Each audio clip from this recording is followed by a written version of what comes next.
it going, guys?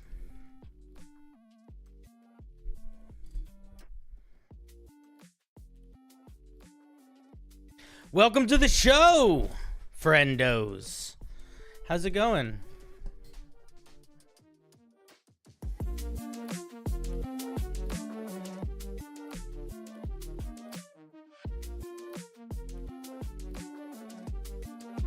I think this is my favorite opening song. Oh, the poof's looking stylish. You like that? I knew that. What's the thing is? The thing with the poof is that it's not really a poof. It's Krusty the Clown. You guys know how Krusty the Clown has like a single thing and then two single things? That's gonna be me. That's what I'm gonna look like. Hey Zeke, hey Heart of the Void. Oh my god, guys, I gotta tell people we're live. Give me 1 second. We're just starting right off. I know it's a crazy time today. It's such a different stream time than it normally is.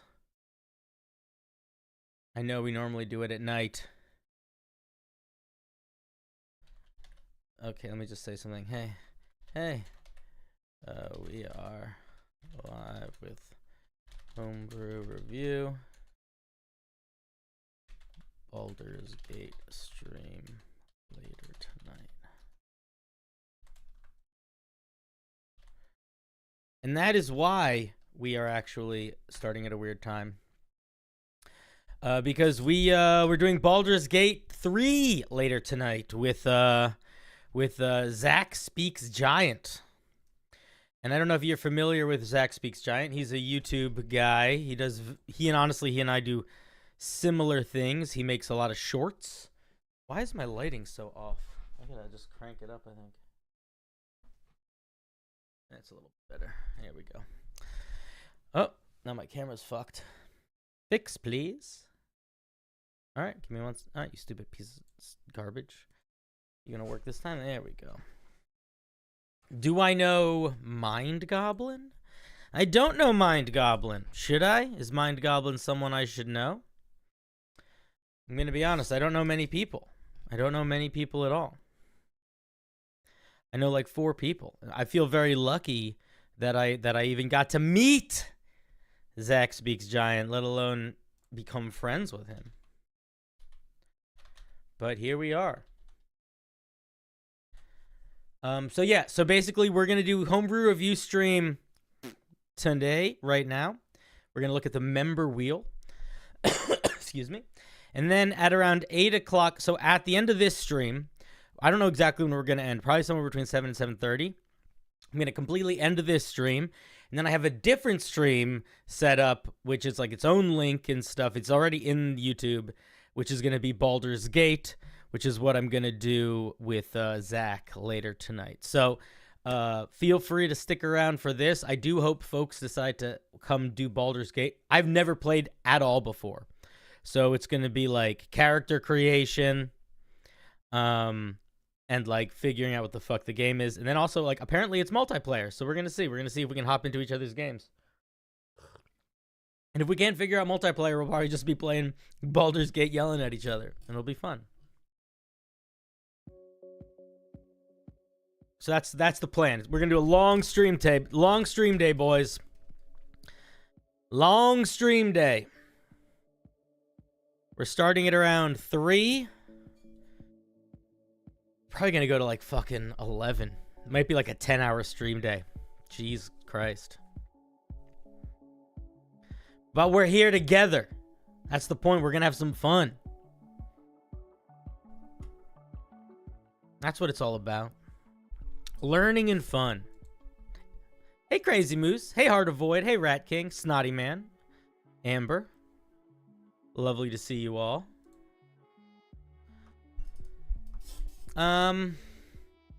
So, for folks that don't know how this works, is anyone new? Any new blood here? Probably not.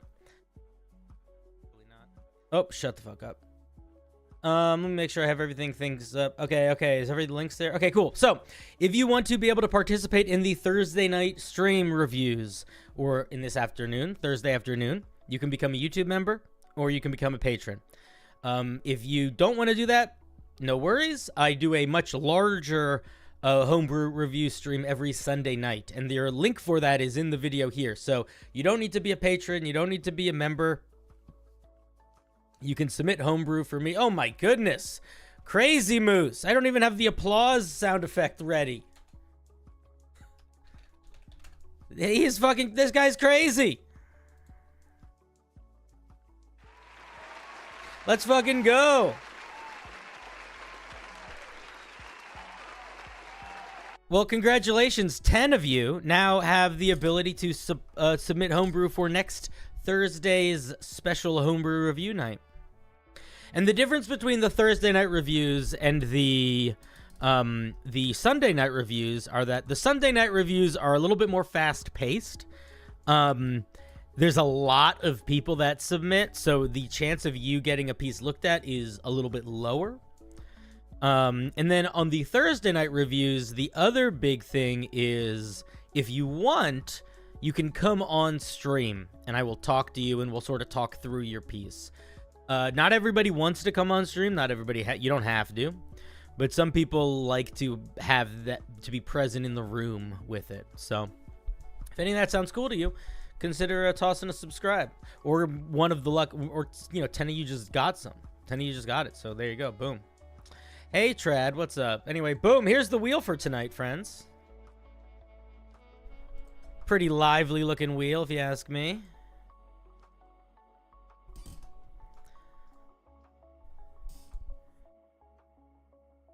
Oh, why isn't it?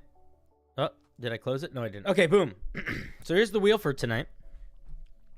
What's up, Arcade Avery?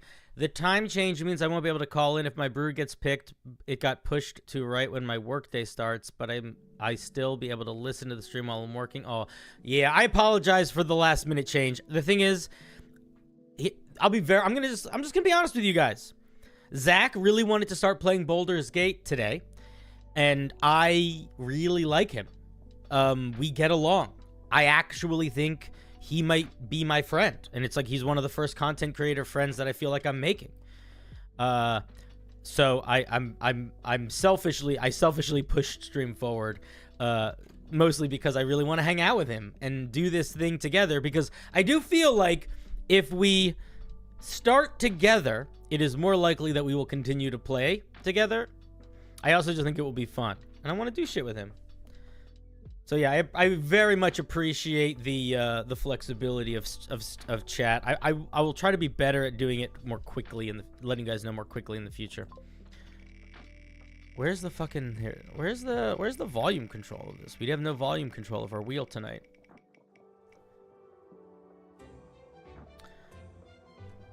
All right, first is Matt Thorne. I need to adjust my volume. My volume is fucked. That needs to go way down. This needs to go up. All right, let me do some things. Oh my god, I'm so fucking behind. I have to like open the chat room, don't I? Yeah, I do. Okay, give me 1 second. Let me do that. Matt, or anybody, if you want to come on stream. I'm sorry. Fuck. All right, there we go. Okay, the stream waiting room is open. No, there's calling tonight. I just fucked up and didn't leave the room open. So if you want to come on stream, you should go into the waiting room. All right, I see you, Matt. Let me grab you. Hey, Matt, what's up, man? Oh, he's not ready for me yet. I can tell. I can hear the stream. What's up? Now what's up, the dude? stream How's it going? muted. Hey, man, how's it going? Yeah, great. First again. Listen. 2 weeks in a row. Hey, man, you are I think when it comes, because it is random. I don't tamper the wheel, so I do genuinely think it is the cosmos appreciating you, appreciating me, which makes sense because I am cosmic. Devortex says, if you were to play a TTRPG, what would you expect? I would probably expect a combination of interesting, cool, badass moments and goofy moments. On the most basic of levels, that's what I would expect. Badass and goofy. What would you expect, Matt, as I get your homebrew up? I mean, that would wildly depend on the. But what if it? But what if it couldn't? What if it couldn't? What do you expect in every single one? What if it couldn't? Well, That makes it a harder question. yeah. Well, the mechanics aside, that leaves out the tabletop thing, and the RPG thing, the role playing. It takes center stage, so I expect that you will be able to tell a story and have like fun, and evoke some sort of emotions or play a certain fantasy. Yeah. All right. I like that. I feel like we answered that question really well together. All right. So this is a parasitic race inspired by a previous submission. I think it was the ability to change bodies. 2 weeks ago or something. Yeah. Somebody sent in one that was like a race that was like how to be different things, and it was very complicated. It was a cool idea, but very complicated. Tried to make that actually work. Oh, okay, cool. So just to remind folk, in case they don't know, a couple weeks ago, or maybe last week, somebody sent in a piece of homebrew that was like basically a yerk from Animorphs, like a brain slug, and it was super complicated, but the idea was friggin' awesome. I'm excited to take a look at this. Name says, serious question, can I quickly jump in call if and when my name gets picked? Yeah, of course. Of course. Yeah, we're doing call-ins today, man. Don't worry. I want you in the call. All right, let's see what we're looking at. The hostling.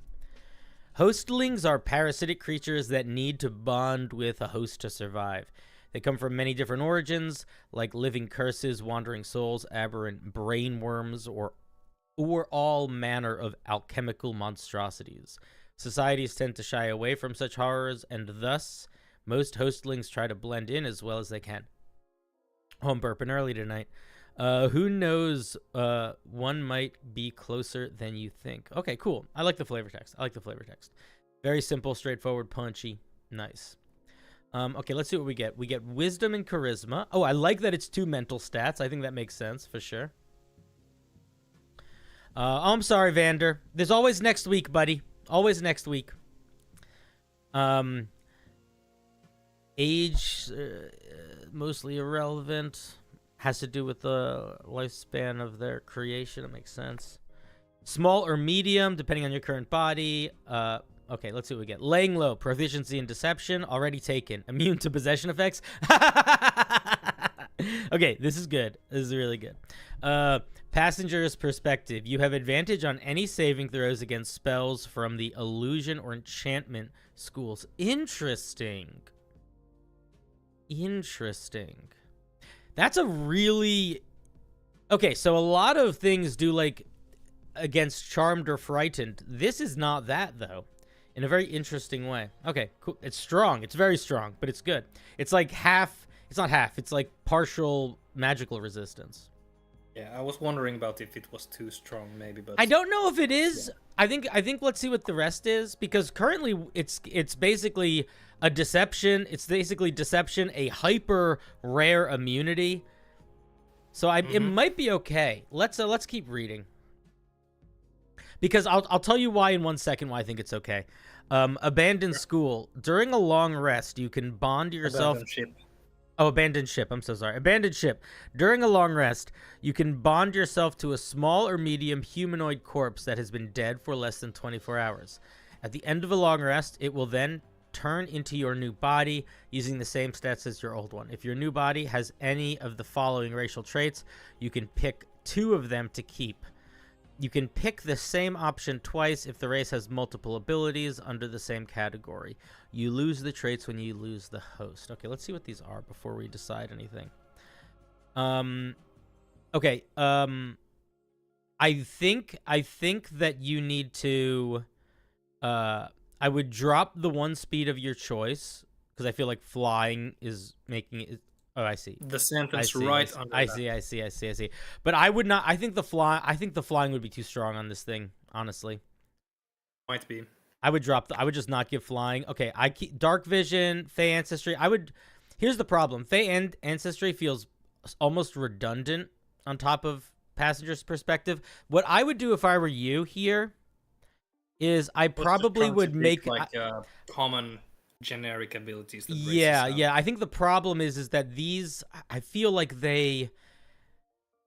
I wouldn't go this route. I don't think if I were you. I mean, you could go this route, but I would probably go more in the route of the way that like the Reborn does it, where you're not getting dramatically different features, you're just getting different like bonuses to features, maybe, because I do feel like there's an element of, well, let me reread this.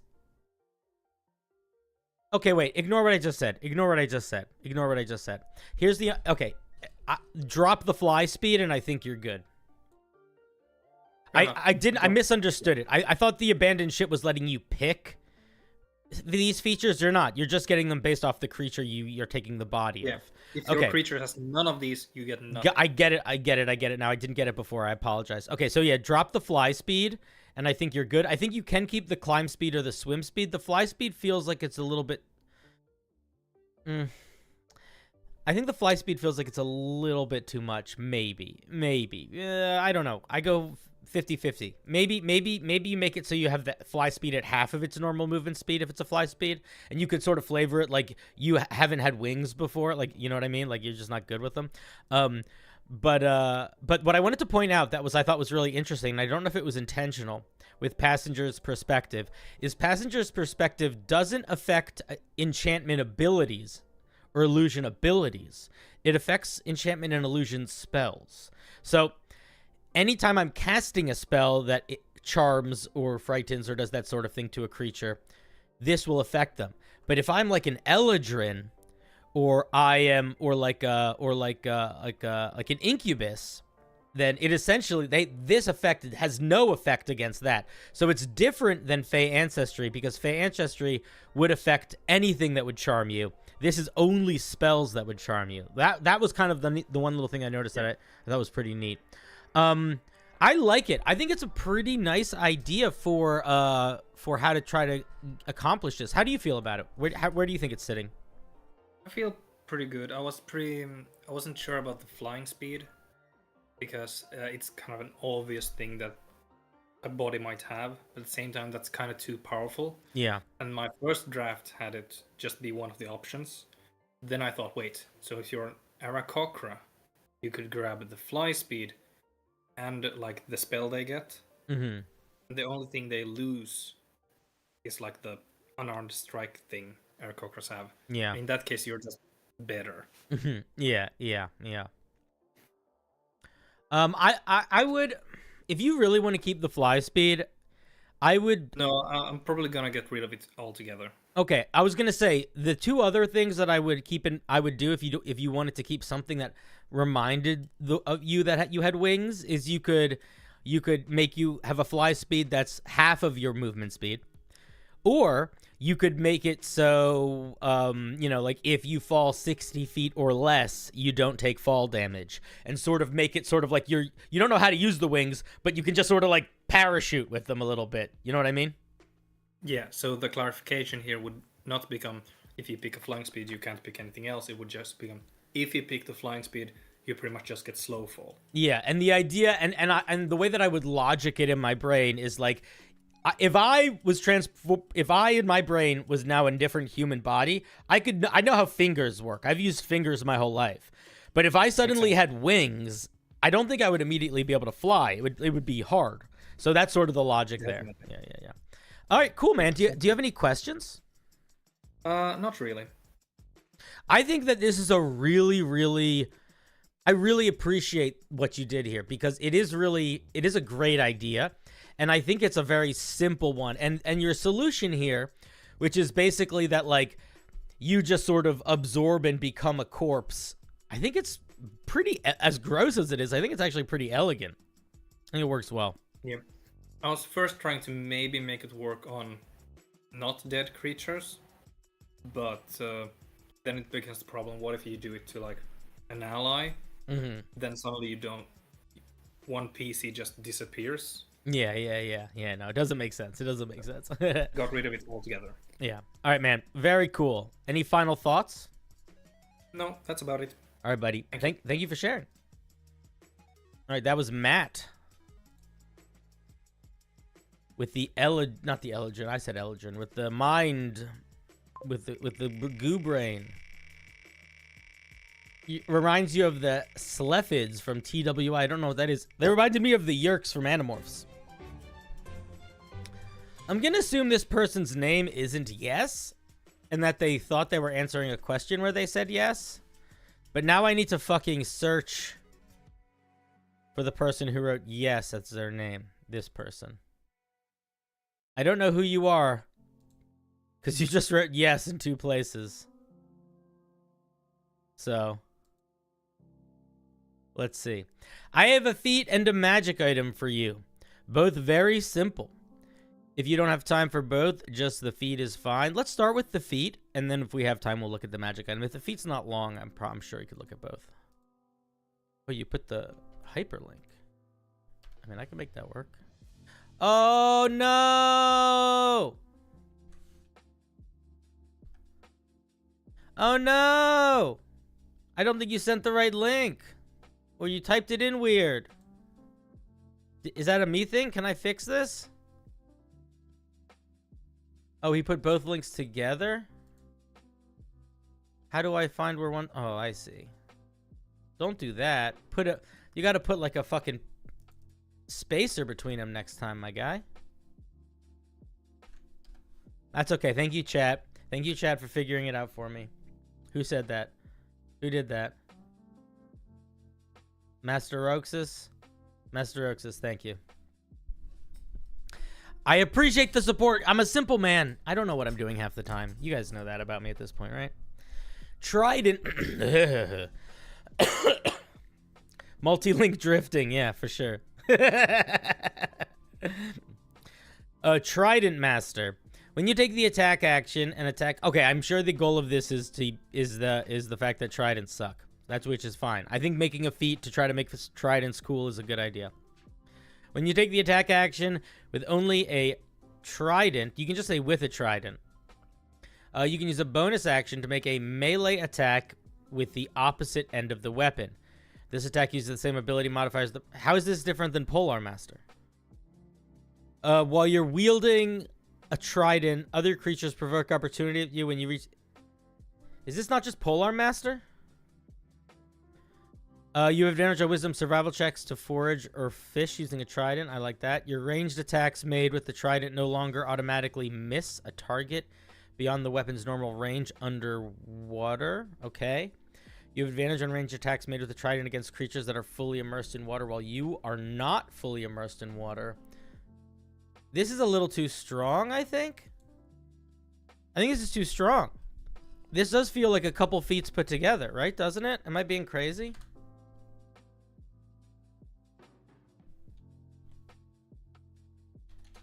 How am I spelling it? Am I spelling that right? Yes.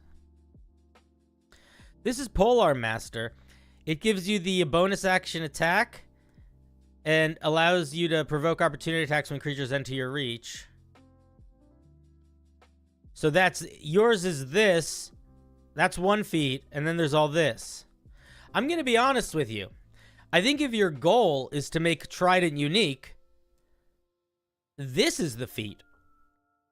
And then, in your game, you just decide that Polar Master works with Tridents, and that's another feat that you take. This is a feat right here. So these are like 2 feats in one, so it's a little too strong. I'm going to be honest. I'll tell you what I think of. The first time I think of a Trident, I like all the underwater stuff, but I feel like a Trident's good at grappling creatures. Like, I feel like when you hit a creature with a Trident, you should be able to, like, grapple them with it, because it's like they're stuck there. Do you know what I mean? That's sort of where my head goes, but... I think this could totally work. I just think that you can't just put a bunch of features on top of a feat. That's too strong. All right, now let's look at your magic item. Yes. Let's look at your magic item. The Endless Quiver. An enchanted quiver that produces an endless supply of non-magical ammunition. The arrows appear to be finely... Oh, man, I'm so sorry. This item exists in D&D already. This is just a D&D magic item that already exists. I'm so sorry. I apologize, but this item exists. I don't remember what it's called, but I'm almost positive it exists. Let's see. Maybe it doesn't exist. Oh, maybe it's a spell. Quiver of Endless Arrows. Is that a real magic item?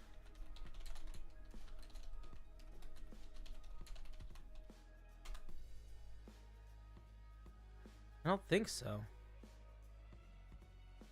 Oh, maybe there isn't an infinity quiver. All right. Well, there you go. I think it's a cool idea. I assumed it was already a magic item. So, yeah, go for it.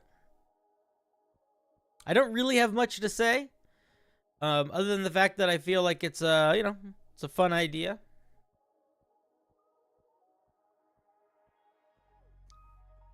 Yeah, I thought there was a bottomless quiver. I guess there's not. There are quivers that you can hold a lot of stuff in. And like summon special arrows out of. That are essentially like a bag of holding as a quiver. But that's different than this. Yeah, cool. Yeah, simple, straightforward. Nice. Yes! There used to be, okay. I'm gonna be honest, I've never played 3.5, so I have no idea. Anytime somebody references older editions, I'm always just like, okay. That sounds good. I don't know what it is, but it sounds good. That's how I talk. Hi, Cinder. Used your comments from last time you reviewed my content and learned how to use D&D Beyond's homebrew system. Nice. Thanks for the tips from last time. You do not need to use D&D Beyond's homebrew system if you don't want to. You just need to format your piece, though. Okay, Swift Quiver is the spell that generates ammo. Okay. So yeah, if you want to make stuff on D&D Beyond, it's also like just a great, easy way to share with your players. But you don't have to. You don't have to. If it helps, use it, though. If it helps, definitely use it. This piece is called Combat Master. It's another feat. Guys, this is 2 feats today. Let's fucking go. We're shaking stuff up. Did everybody see the info sheet that got posted on my Discord? Did you guys see the info sheet that Fract made? I think that maybe informed some people to change their things up. Oh man, Fract is a crazy man. I can't find it right now, but I'll look at it again later. All right. What is going on in my Discord? Oh man, everybody's upset. No, that's okay. Everybody's not upset. Everybody's just talking. I accept. All right, Combat Master. Prerequisite proficiency in martial weapons. Let's see. Is this person in my Discord right now? No. Okay. Your mastery of weapons has culminated into extreme deadliness and efficiency. You never played D&D before and you have no idea what's going on? Welcome. Well, Panman, you might be confused till around 8 o'clock when we're gonna be playing Baldur's Gate, and then we're gonna be playing, and then it's gonna be more of a video game time. But that's not for a while, and I'm probably actually gonna turn stream off and like take a tiny break beforehand. But hang out if you want. Hey, Josh, what's up, buddy? I would love if feats became the new monk slot class. The thing is, you can't. I could never get bored of looking at feats unless they're just the same feats over and over again, because feats can be anything. They're so open-ended. Your mastery of weapons has culminated into extreme deadliness and efficiency. I would say it's a little bit of awkward phrasing, but I accept it. When wielding martial weapons, you gain the following: bleed. I would bold this, and I would bold this. When you take the attack action on a hit, if you do slashing or piercing damage, don't say may, say can. You can inflict a bleed effect on your enemy. On the start of each of the enemy's turns, it takes 1d6 damage. You need to say what type of damage it takes. There is no way to prevent this damage, but if the enemy is healed, the effect is taken off. I feel like there's a lot of animals in D&D that don't have blood. So I don't think this should not be able to be prevented. I feel like I don't think this should. I would drop this whole part. It should just do the same damage type as the weapon. The damage increases to a D8 at level 6, a D10 at level 13, a D12 at level 17. Enemies without blood are immune to this effect. Okay, there we go. The effect does not stack. I would not have the damage stack either. No other combat damage abilities have damage that stacks. And while this is not nearly as much damage as the extra 10 you get from Sharpshooter or from a Great Weapon Master, this is 1d6 around forever at no cost to you. So it's very strong. Bone Crush. When you take the attack action on a hit, if you do bludgeoning damage, don't say may, say can. You can crush the enemy's bones. The creature's movement is halved and has disadvantage on all strength and dexterity saving throws until it is healed. That again, feels a little too strong, man. At 10th level, the enemy's mood is completely lost. Yeah, this shouldn't stack. I don't want to be mean, but I feel like these feats exist already. There's already Slasher and Smasher.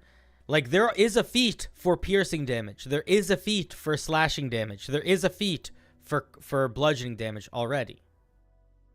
Crusher, Piercer, and Slasher.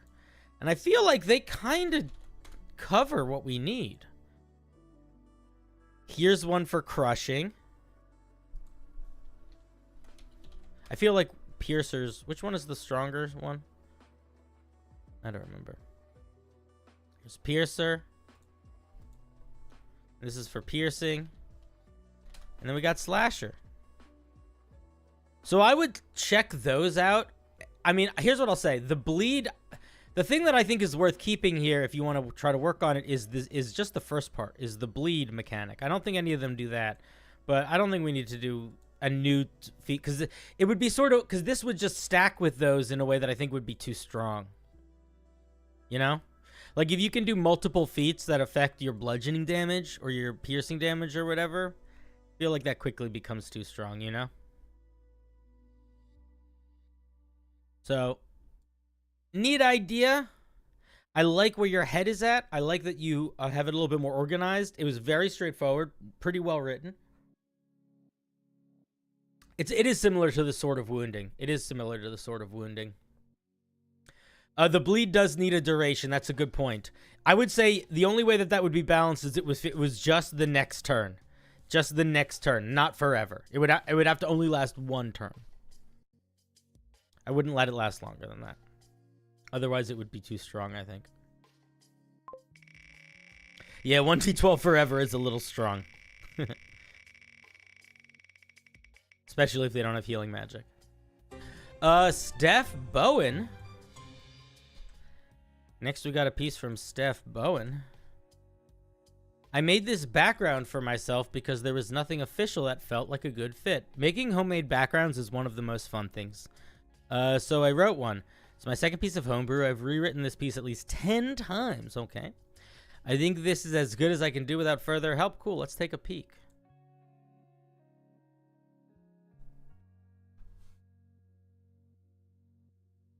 Oh, okay. It's not like a feat can't have overlap with magic items. It's just that this feat is significantly stronger than a rare magic item. Yes, and it's a good point. It's a good point. It's a good point. This is called From Hell. Oh, very evocative. The fact that there's a highway to hell but only a stairway to heaven says a lot about anticipated traffic numbers. That's funny. Okay. You clawed your way from hell, literally.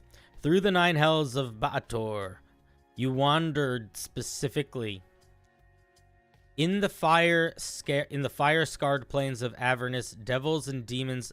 You wandered specifically. I think you could just say. I would maybe get rid of this, unless there's something going on here that I'm missing in this word. It feels there's a little bit of a bounce to these two sentences because of the comma last word that and the lee and the lee. And I don't know if that's intentional or not, but think about it. In the fire-scarred plains of Avernus, devils and demons wage eternal war along the rubble-cluttered banks of the river Styx. Errant fireballs streak across a thick, sulphurous sky as rugged peaks jut from desolate plains. So you're sort of doing this thing with your writing, and I'm only criticizing this because I think that most of it's very good and it's clearly very well thought out, where you have a similar cadence to each of these sentences. So you have like In this, there's this thing along this. These things as this. You're sort of coupleting your thoughts together. I would not do that. I would make it so I would I think you could just cut this half of this sentence out, for example. You escaped a pit made of malice made flesh. That's a good phrase. You may be a tiefling, the offspring between a human and a devil. You've inherited an infernal lineage and a chip on your shoulder. Your parent may not even know of your existence, or you may have gotten lost along the road of good intentions and found yourself in Avernus. Good sentences there as well. Perhaps you were dragged to hell as part of a fiendish bargain for your soul. However you arrived, you've survived to this point, partially by your wits, partially by luck, and mainly through a spiteful determination to persevere. All right, so for folks that don't know, backgrounds are not that hard to design if you follow the basic structure, which is a few skills, a few proficiencies, etc. Truly, the most important part of the background, in my opinion, is this part, the flavor text, because it is sort of the flavor text of your character. And this is really nice. Really nice, dude. Really nice, Steph. All right, let's see. We get 2 of acrobatics, deception, perception, and survival. I am kind of surprised here that arcana is not, or religion are not on these lists. I feel like it would make sense for either of them to be here. Gaming set of our choice makes sense. Infernal and Abyssal makes sense. Traveler's clothes, 1 set of game set. A pouch that you swindled from a dying man that contains a woman's portrait and 15 gold. Okay, I think you could do a little bit more here. I would give them 2 or 3 more things, and I would make one of them something that is like uniquely from the 9 hells that like you wouldn't be able to have in the material plane. It doesn't need to be magical or anything. It could just be like, you know, a fragment of something from the 9 hells. And then 1 or 2 things that are a little bit useful. It doesn't need to be like a whole explorer's pack, but something. I was looking for advice on how many CRs 0 creatures to send my party. Our level 4, I have 1 barbarian and 1 monk and 1 druid. CR 0 monsters? You can send a lot, but it'll be annoying to keep track of all of them. Like, you know, do you want to have to keep track of like 10 different monsters in the initiative? Your players are going to be waiting for so long for their turns. Just send some CR1 monsters. 2 skills, 2 languages in a gaming set was a bit heavy for proficiencies on background. No, I think that's pretty normal. I think it's pretty normal. I don't know if you need to go the tip of the devil horn, but something from the 9 hells. I would put something from the 9 hells in here. I think it's a good idea. Yeah, exactly. Like a Fey trinket table, but for the 9 hells. Exactly. That would be a fun thing to make. Then we have some suggested personality traits, which I like. Nice. Yeah, it's a really solid background. Oh wait, let's read the feature. You know precisely what evil lurks in people's hearts, and you don't need to say no here. And how to exploit it. You can just get rid of that. For instance, the most relatable thing about devils and demons is their snobbery. Self-stylizing themselves as lords or ladies. They love to be told they are too intelligent to be swayed by flattery. Devils love to gossip. Okay. This, I think you need to spend more time explaining how this works mechanically and less time giving an example. I would cut this example down to like this many words or this many words and put a little bit more space in explaining how this works, how you imagine this working in game. But yeah, really solid, Steph. Really nice. Really nice. From hell. From hell. Do you want to be from hell? Well, now you can. With the glory of Steph Bowen at your side. Yeah, that's true. Whoever said swarms? Yeah, John, make a swarm of rats, a swarm of spiders. There's stat blocks for lots of CR0 monsters. It's called a swarm. I should have known that. Why didn't I know that? Man, member night is always quality. It is. Listen, I think it's because people feel I like It is. I will say this. It's interesting to see the difference between Member Night and Open Night, because Open Night is a crazy house. Member Night usually feels like there's a little bit more thought pushed in.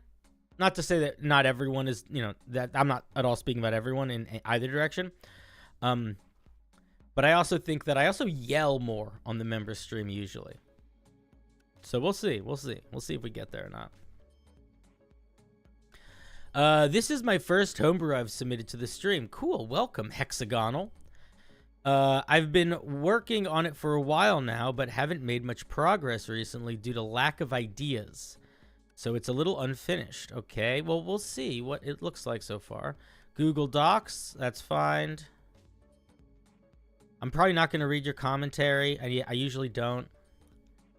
All right, cool. Yeah, so I'm going to see what you got so far, and if I need to read your commentary, I will, but it is likely that I will not. Let's see what we're looking at. Oh, it's a whole class. Well, I'm going to be very honest with you. I don't look at whole classes ever. I will check it out very quickly and look at the first and second level features, but that is just about it. And the reason for that is most of the time, by the time I get to the second level, if I don't understand what's going on, or if it doesn't feel unique enough, that is an issue.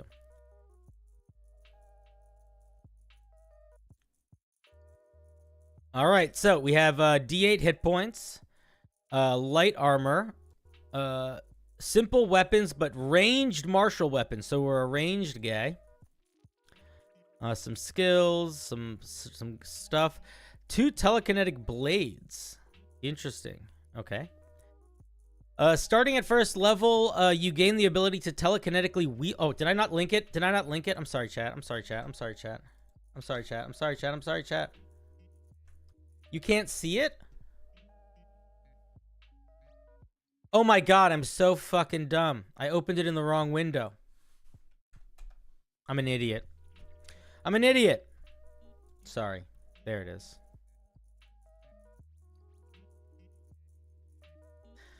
I'm dumb. Okay. Oh my god. Why does this first level feature have 1, 2, 3, 4, 5, 6, 7, 8, 9 million bullet points? This is too much probably. Okay, let's see. You gain the ability to telekinetically wield a pair of large blades. These blades are not classified as weapons, but are instead psionic ability unique to the Brigadier. The blades float in your space and follow your hand motions. Your telekinetic blades are 2 swords that you have modified to be more compatible with your telekinetic abilities. They require any upkeep or training that an ordinary longsword would. This contradicts your own writing because you don't have proficiency in martial weapons, so you couldn't wield them if they're longswords. You should look at how the Psi Knight. Okay, so there's a. Let me just point something out. I'm just going to show you something. There is a class.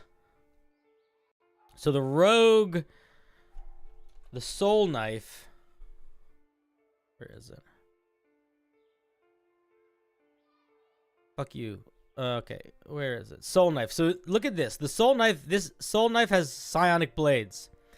This is how the soul knife writes psionic blades. This is how you should write your psionic blades. Read the language here. You manifest them as magical things. If you don't want to manifest them as magical things, then you need to use the language of the warlock, the Hexblade warlock, where it's like you need to take weapons and like over the long rest, you infuse them with telekinesis and they become your psionic weapons. You need to put language around how that happens. Okay, they deal 1d8 plus your intelligence modifier. They have a melee range of 10 feet, so then you would say they have a reach of 10 feet. I would not do this. I would just have them have a reach of 5 feet. I'm not sure why you're giving them an extra long reach. You can make ranged attacks with them. If the blade is used in this way, they remain where they land. You must be within 5 feet of them to expend an action to retrieve them. The end of each of your turns, you can choose to move your grounded telekinetic blade 15 feet towards you. You can use your attack modifier for the telekinetic blades. Yeah, you really listen. You got to just read. You got to look at this for how to write this out. You're taking too long to say all this. Like you already say that you use intelligence for the attack modifier, like up here, or did you not? I thought you did. I thought I saw it somewhere. All right, maybe I missed it. Telekinetic blades are considered psionic ability of the Brigadier class rather than regular weapons. As such, many abilities that affect weapons do not stack with them. This, for balance purposes, is certain. Don't write. This doesn't need to be here. Just remove that whole bullet point. You require free hand to attack with the blades, even if you lift them telekinetically. Okay. I don't know if this needs a bullet point either. I think you just say that at the end. If you lose your telekinetic blades, you can spend 1 hour focusing on your sonic power to teleport them to your location. If the blades are destroyed, you can spend 1 hour modifying 2 mundane long swords. Again, you don't have long swords as a proficiency. I don't know why you're picking it based on long swords. Okay, so what do we get at first level? We get these psychic blades that have a D8 plus intelligence modifier attack and a 10-foot reach, and they're thrown. I'll be honest, if you get rid of the 10-foot reach, it's fine. I think it's solid.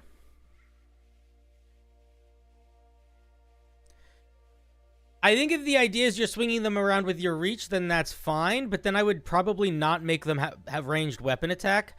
I feel like it's too strong to give them a 10-foot reach and ranged weapon attack. Also, honestly, kind of feels redundant. Like, I feel like if you want to be swinging them around with your mind, I would drop the ranged thing entirely and then just, like, make them have this range. And maybe this range extends over time. What's the point of telekinetic weapons if you still have to use your hands? Cool. Rule of cool, I guess. Let's look at psychic power. You're spelling things wrong. Or maybe you're just British. Starting at first level, you harbor a wellspring of psionic energy within yourself, represented by your psionic energy die. The number of dies you have is equal to the number of levels you have in Brigadier. Rounded up. You don't need to round up. You can't have half a class. They're D6s. And they're used to fuel abilities you get in this form. You gain when you finish a long rest. At 6th level, they become D8. Psionic abilities. Choose 2 psionic abilities you qualify at first level. Okay, we're getting too many things at first level. Too much. This feature might need to come in at 2nd level. Or this feature might need to come at 2nd level. I think we're just getting a little too much at first level here.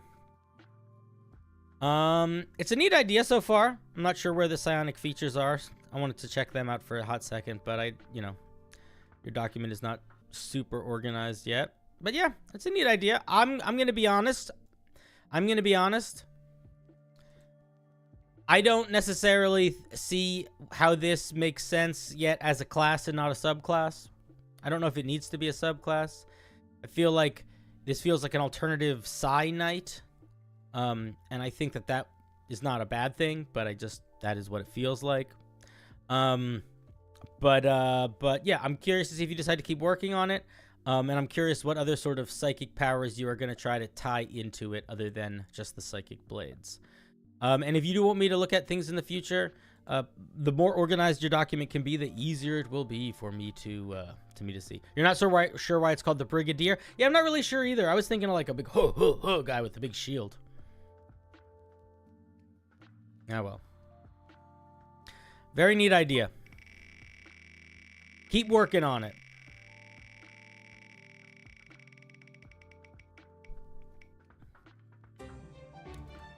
It's time for the launched plane. Hopefully I can make it on stream, but I don't get off work till 9:30 EST. Oh, you are not going to make it on stream. Last week I showed a high-level dimensional terror bird. Here's the CR7 terror bird. Lightning terror bird. Okay, let's take a look.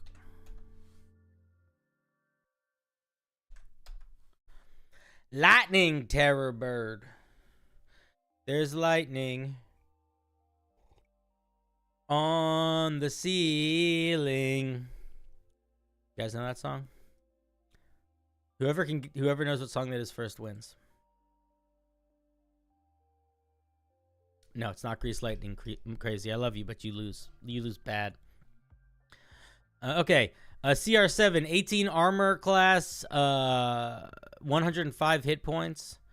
Why does it have such a high armor class? Pack tactics. Why does it have pack tactics? Evasion. When it's subject to an effect that allows it to make a dex check, it only takes half, okay?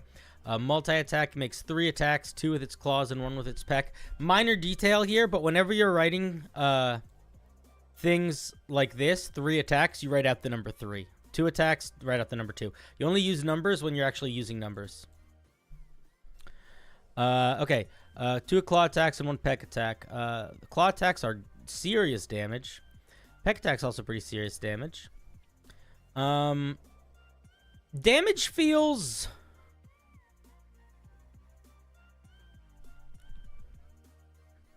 Damage feels a little high, but the plus to hit feels a little low. I would try to get this up to like a 6 or a 7. And I'd probably drop some of this damage a little bit. Large and packed tactics can go together, but I just feel like a giant terror bird, it doesn't fit at all. Like, I do not imagine any of these monsters, like, flying and, like, attacking next to each other. Like, that's not how... That just doesn't make sense to me. Like, logically. Like, I feel like that doesn't evoke the idea of a lightning terror bird. Oh, they don't fly. Oh, I see. Oh, they run. Oh. Okay, I guess pack tactics makes a little bit more sense. Okay, I see. A stroke of lightning forms in a line 100 feet long and 5 feet wide, so they just shoot a lightning bolt. Okay, so my main feedback is going to be I would lower the speed. I think 120 is too fast. And I love fast monsters, but I don't think they should be faster than a Quickling. Quickling is 120 feet, and it should be faster than them. And then I also feel like evasion is, it's not that interesting, right? I almost wish there was but the main thing I want to say is I wish there was more unique features. Like, pack tactics is not really new, evasion is not really new, and this is just the spell lightning bolt. So, like, I wish we saw some new features in here. So what I would suggest is to get out of drop evasion, try to think of something new that you can replace it with that kind of, even if it has a similar vibe, is sort of distinct and special for the terror bird.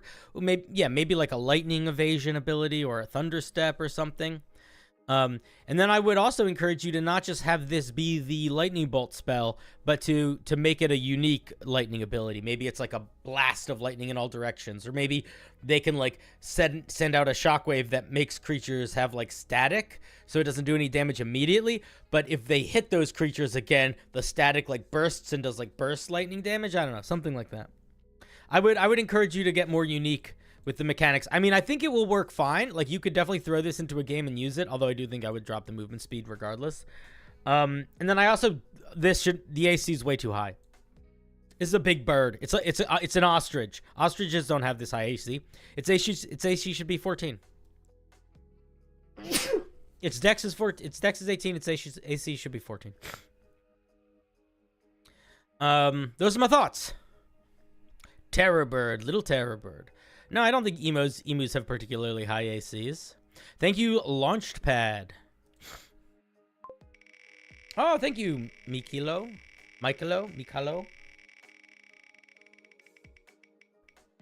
We're doing Baldurs. So for folks that don't know, we're gonna be doing Baldur's Gate at around 8 o'clock. So the way it's gonna work is around 7 or 7:30, depending on where my brain is at.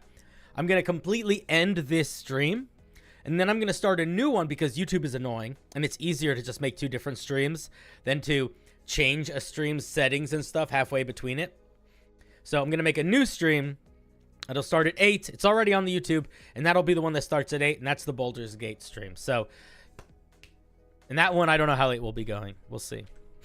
It'll sort of depend on Zach and myself, I guess. Next is Pokeniner.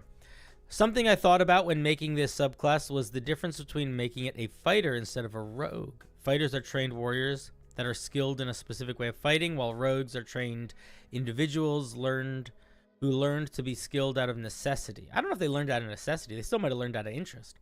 I'm curious if you have a different idea of the 2 classes' identities from how I've grown accustomed to them. I feel like fighters are trained to fight and rogues are trained in general, but I don't think I would not put ideology behind it.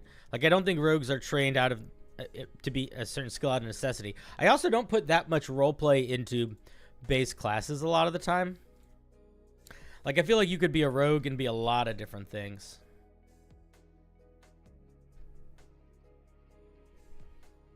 You know?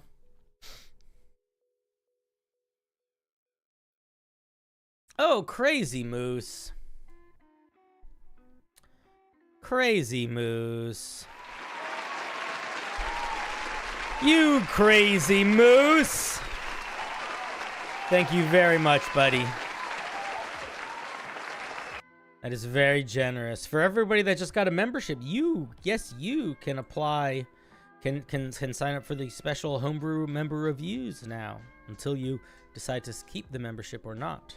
Thank you, Crazy Moose. That was very generous of you, buddy. I do appreciate that.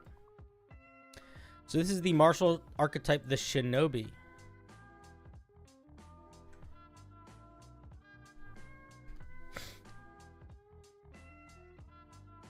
Let's see.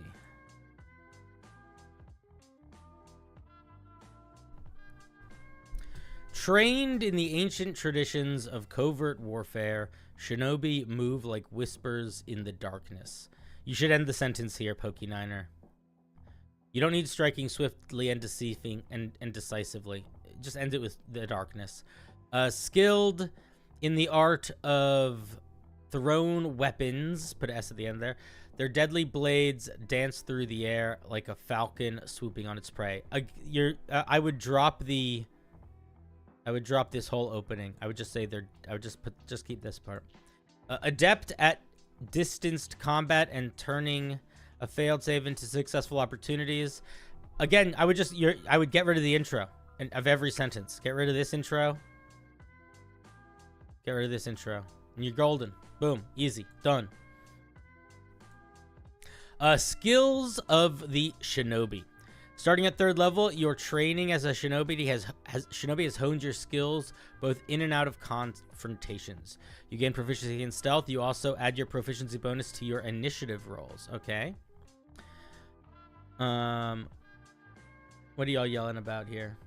Cassowaries are cool. One of my best friends in college played a cassowary Kenku barbarian in a campaign I ran for her and a couple of her friends during COVID. And her character was great. She was a giant badass cassowary. It was cool. Okay.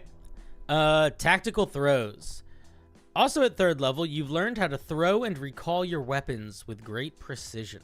Whenever you make a ranged weapon attack with a weapon that has the thrown property, you gain the following benefits. Attacking at long range doesn't impose disadvantage. Okay. Your thrown weapons can deal damage equal to 1d6 plus the attack's ability modifier on a hit instead of the weapon's normal amount. If the weapon, I think you can just rephrase it. Like I think you could probably rephrase it. You don't need to say the attack modifier part. I think you can just say, the thrown weapon deals 1d6. Instead of I think you could probably just say like if the thrown weapon would normally deal 1d4 damage, it instead deals 1d6. That's what I would just say it like that.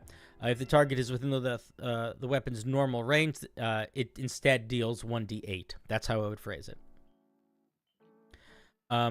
You can use your bonus action to recall a number of light weapons within 60 feet of you that were thrown as part of your attack action.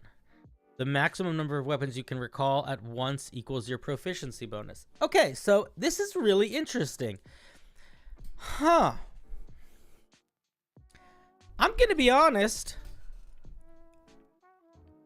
No, I mean, it's not weak. No, it's not weak. I take it back. I was going to say maybe it needs more, but I forgot you get the bonus to your initiative too. The only thing that I'll say here is that the magic feels kind of out of left field. Somebody in the chat said, didn't realize this was a magic boy. Yeah, I kind of agree. Hey, Pokeniner.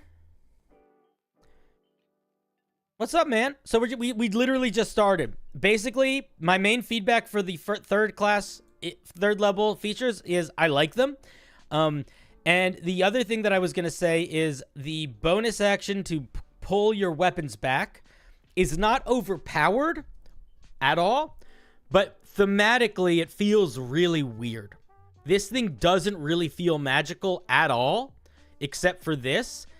And I almost want you to think about if there's a way for you to make this somehow a non-magical feature, or drop it and put something else in, or tie in a little bit of other magic. Like, what about this? Like, what if you also learned, I don't know, you got to think about it. You might have to pull something out, but something that would give you a cantrip, you know?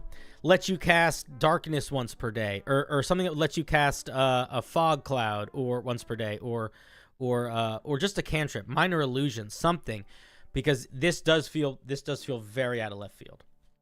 But other than that, I think it's solid. And I think that what's kind of cool with it is, I don't know if you did this on purpose, but it stacks really nicely with thrown weapon fighting style, which I like. I think that's very good. So you could, if you took the thrown weapon fighting style, which obviously you would for this, it'll sit on top of it nice. Yeah, are you not in the... Oh, I'm sorry, I didn't see you. Hey, Pokey9er. You gotta unmute. Unmute, friendo. Unmute, friendo. Hello? Nope, I can't hear you. You gotta leave Discord and come back. Your Discord's janked up. I'm gonna keep reading until you figure it out. But you're unmuted, so you should be able to talk. All right, let's try again. Hello? Oh, you're still not working, buddy. Can't hear me? Oh, I can hear you now. Hello? Hello there. How's it going? Good. How are you? Doing good. Okay, so main feedback for the 3rd level feature, and then we're going to move on to 7th, because I was already talking about it for a couple of minutes. Yes. Is that I don't think... I feel like the bonus action to just magically recall your weapons is really out of left field thematically. I need to explain that. I need to update that. So that's supposed to be like stringed weapons. Okay, so you cool. know how in, in Shinobis they have like tiny strings that it can attach to a weapon? Yep. That's why it's specifically a light weapon, and that's Gotcha. how you can recall them. Gotcha. Okay. Totally answers the question perfectly. All right, let's look at Throwed Cordon. But so far I like it, and I like that it stacks with. I like that it doesn't just do what improvised weapon fighting does. It sits with it. Yeah. Or not improvised weapon. Excuse me. Thrown weapon. Fighting style. That was probably the biggest goal. I didn't want to step on that thing's toes. Yeah, for sure. Okay, let's look at Thrown Cordon. Beginning at 7th level, your attacks can be useful even after missing a target. After you miss an attack with one of your thrown weapons, you can use your reaction to transform it into a trap in an unoccupied space within 5 feet of the target. Whenever you recall this weapon trap using your bonus action, any creature within 5 feet of the trap must succeed on a dex saving throw equal to your strength or dex modifier, your choice, plus proficiency bonus, or take the weapon's damage. I think that you probably can't have this... If you want this feature to be unlimited in use, I don't think it can be the 7th level feature. Really? All right. Yeah, I think that it's a little well, maybe it's not too strong. I would probably make it so I would probably make it limited in use. I would probably make it like whatever stat you think is best associated with this guy's use times per short rest. Yeah, because it essentially is making it's making like little bomb attacks basically. They're not bombs, they're daggers spinning around. I saw it as a way of you sort of getting a 2-weapon fighting style, but through a save. That's how I saw this, because even if you miss, you get a second chance to deal damage to anyone in range. That's how. Yeah, but that's way more than 2-weapon fighting, because there could be 4 creatures that all have all take this damage. True. So it's much stronger than 4-weapon fighting, or not 4-weapon fighting, 2-weapon fighting. That's why I think it should be limited in use. Writing. Oh. Yeah, that's why I think it should be limited in use. But I think the idea makes sense. I also want to say that I feel like you shouldn't phrase it like a trap, maybe. You know what you could do to limit it? Here's how you could limit it. You could limit it by the you have to be a certain distance away. Like, it's not like you have an infinite string, you know? Yeah. So you can only recall up to 60 feet away. That is the maximum you can recall. Yes, but the way that this works... Oh, okay, I guess that's true. Okay.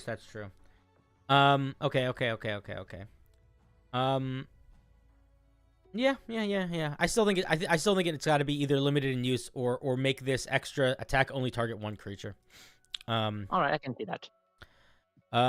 Let's look at a strategic setup. At 10th level, your senses have enhanced. I also think that if you do that, you could also probably throw in something else at 7th level that would be a little bit flavorful, like a ribbon feature. Like if there's anything shinobi that's more like vibe that you wanted to throw in at 7th level, because 7th level is normally a level where you get a little bit of vibe too for the fighter. All right. So I would consider putting a ribbon feature here as well at 7th. Strategic setup. At 10th level, your senses have enhanced you to be prepared to fight, no matter where you are. I think you can just change that language to say, at 10th level, your senses have enhanced you. You are prepared to fight no matter where you are. It changes the action. It changes the passivity of it to a more active voice, which I think will sound better.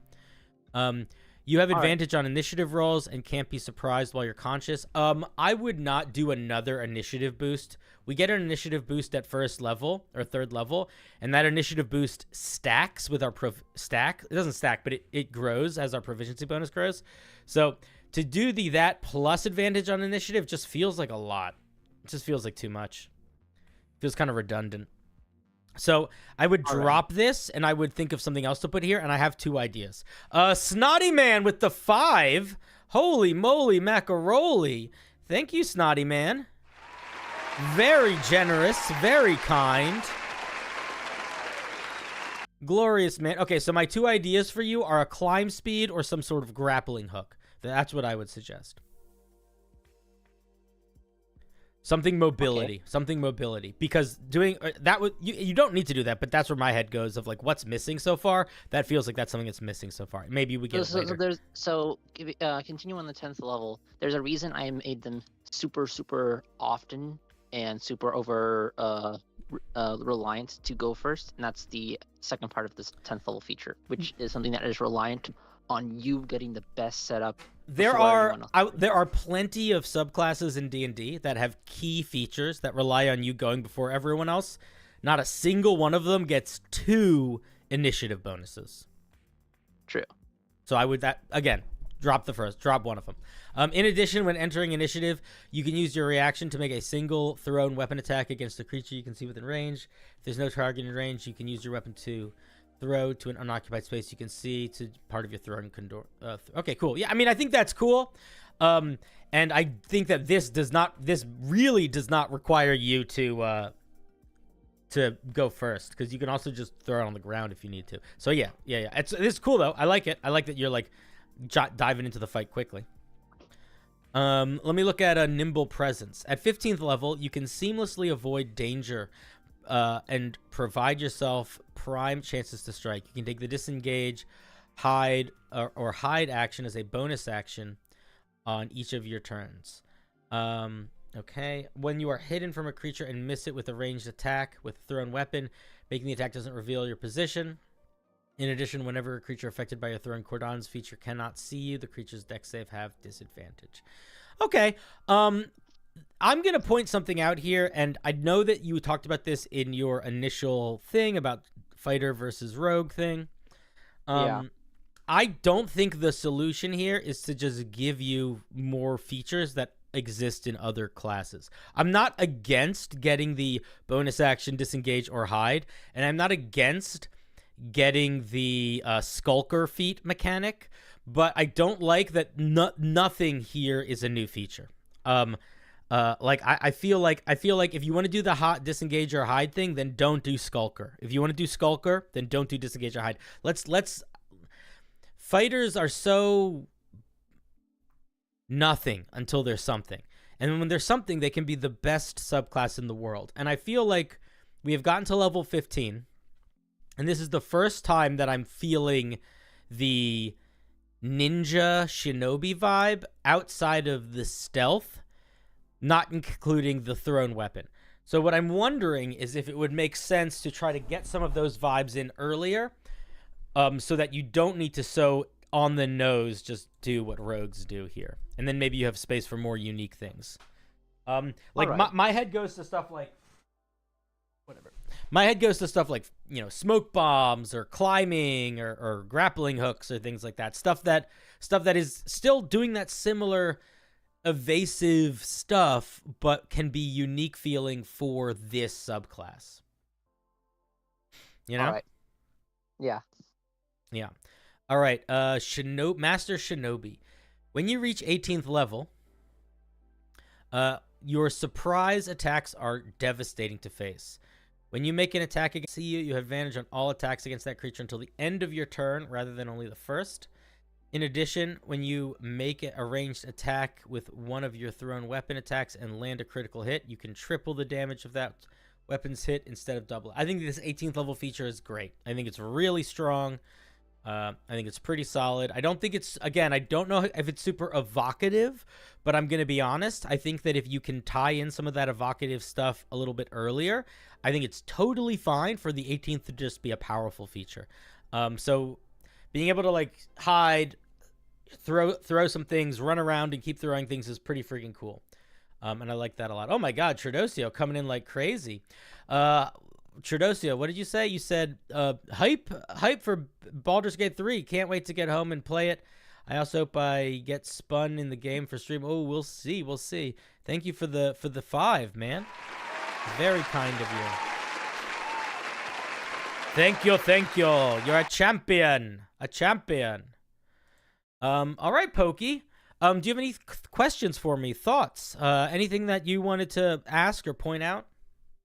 Something I wanted to ask you guys in chat was, when I was making this, I often had to ask myself, what made this specifically different from a rogue, and what made making a rogue shinobi different from making it a fighter shinobi? And I wanted to ask that when I was making this with you in chat, because here's how I saw it. Mm-hmm. Fighters are people who are constantly taught how to use weapons and how to fight a certain way, and that felt like shinobis. They're taught to use stealth in their attacks and constantly use thrown weapons to keep just distance from their opponents. Mm-hmm. Now, I'm not sure how other people saw that compared to rogue. I see rogues as folks who are constantly living on the edge, trying to make the every opportunity they can out of necessity, whereas the fighters do it out of respect for the art. Yeah, so I disagree with that. I don't think that flavor needs to be a part of it. But I understand where you're coming from. I would put it as fighters are martial classes that get a lot of attacks, and rogues are martial classes that get skills and one big attack. And I don't usually think about it too much more than that a lot of the time. And I think that you can put flavor in on top of it, but I don't think you necessarily need to. I also think that rogues are a lot more, the core class has a lot more of their features and builds a lot more of what they are. Fighters, their core class is very base, so you can make them you can be a lot more diverse in what you make them. You just have a lot more space to give them features. Rogues get like 3 features. Yeah. And I think that leaning into you throwing a shit ton of daggers and pulling them back is a really good way to make this make sense as a fighter subclass as opposed to a rogue subclass specifically. So if anything, that's to me feels like the most like really leaning into you have these very unique way to interact with thrown weapons, and you can just be hucking them all over the place. All right. Excuse me. Thank you very much, dude. No problem. All right, man. Thanks for the call. You as well. Click. See you, buddy. Have a good one. You were about to say something nice or mean. I don't know which. Hey, Benjamin. What's up? I know a Benjamin. I wonder if you're the Benjamin I know. Pauline says, these are some subclass-specific meta magics I've been working on. Interesting. Specific looking for feedback on the Wild Magic and Storm Sorcerer ones. Okay, that's cool.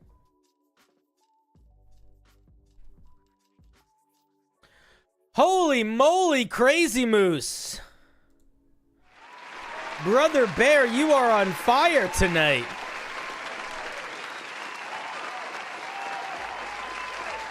Can't stop, won't stop. This man's out of control.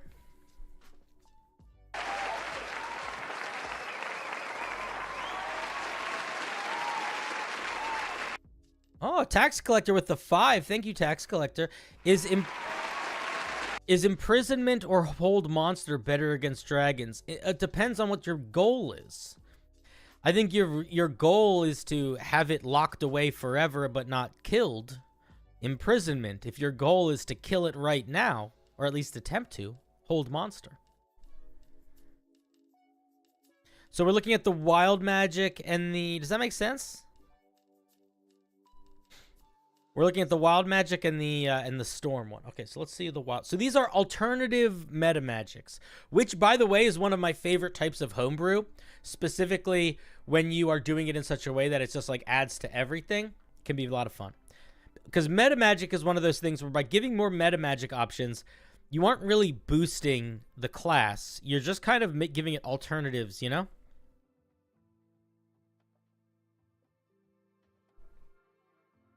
Am I imagining it what the imprisonment spell is wrong?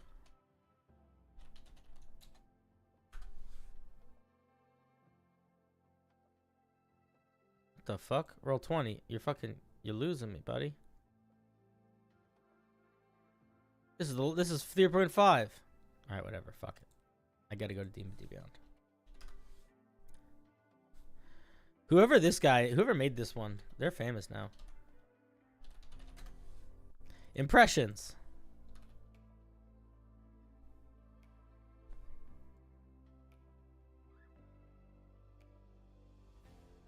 I mean, this is it's a 9th level spell. It's much stronger than Hold Monster. Okay, let's look at the wild magic option. When you cast a spell, you can spend 1 sorcery point to cause an additional effect. Roll a d6 to determine what this effect is. If the spell is a cantrip, roll a d4 instead. You teleport to an unoccupied space you can see within 10 feet of you. After casting the spell, you can immediately cast a non-damage dealing cantrip as part of the same action. Oh, I like that a lot. One creature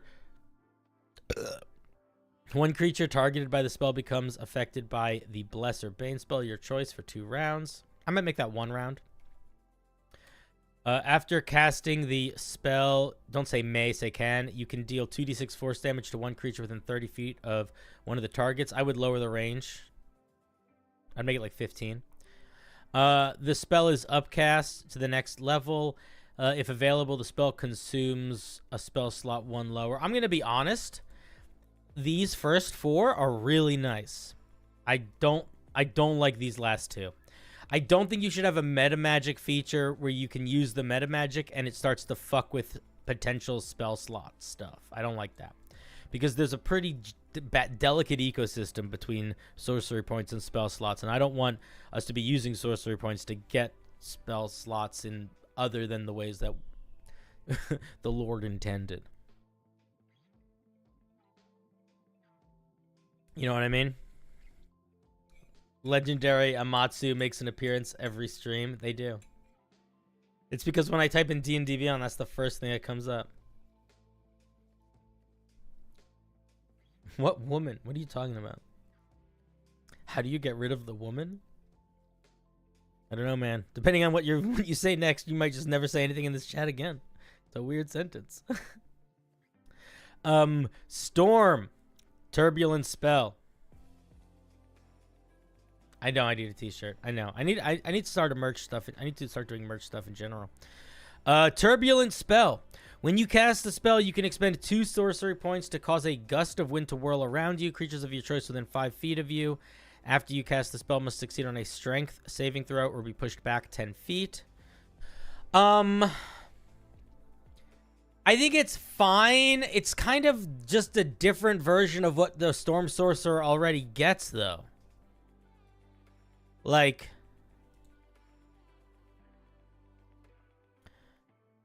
they get this, where they can just gust themselves around. So I guess it's cool because you're gusting yourself and gusting your enemies. But I don't know. I'm going to be honest. Like, okay, mechanically, I think it's fine.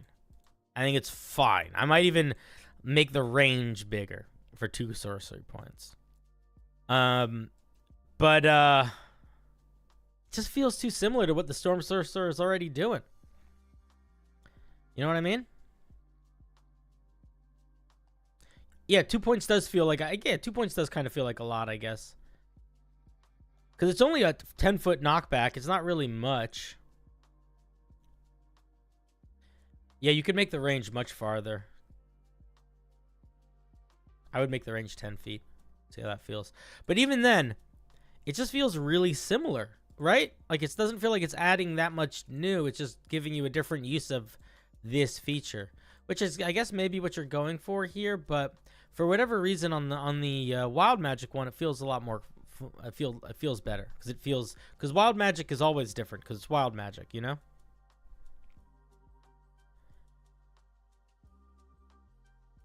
I don't think the Wild Magic Meta Magic needs to be a table. I think if you made it 2 points for a guaranteed surge when you cast a spell, that'd be awesome. That's not a bad idea either.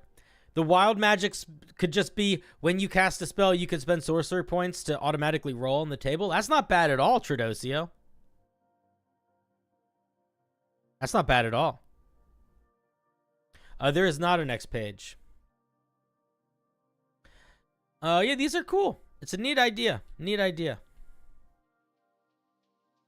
I like pho a lot. Pho's good. It's one of my favorite foods. Thank you, Pauline.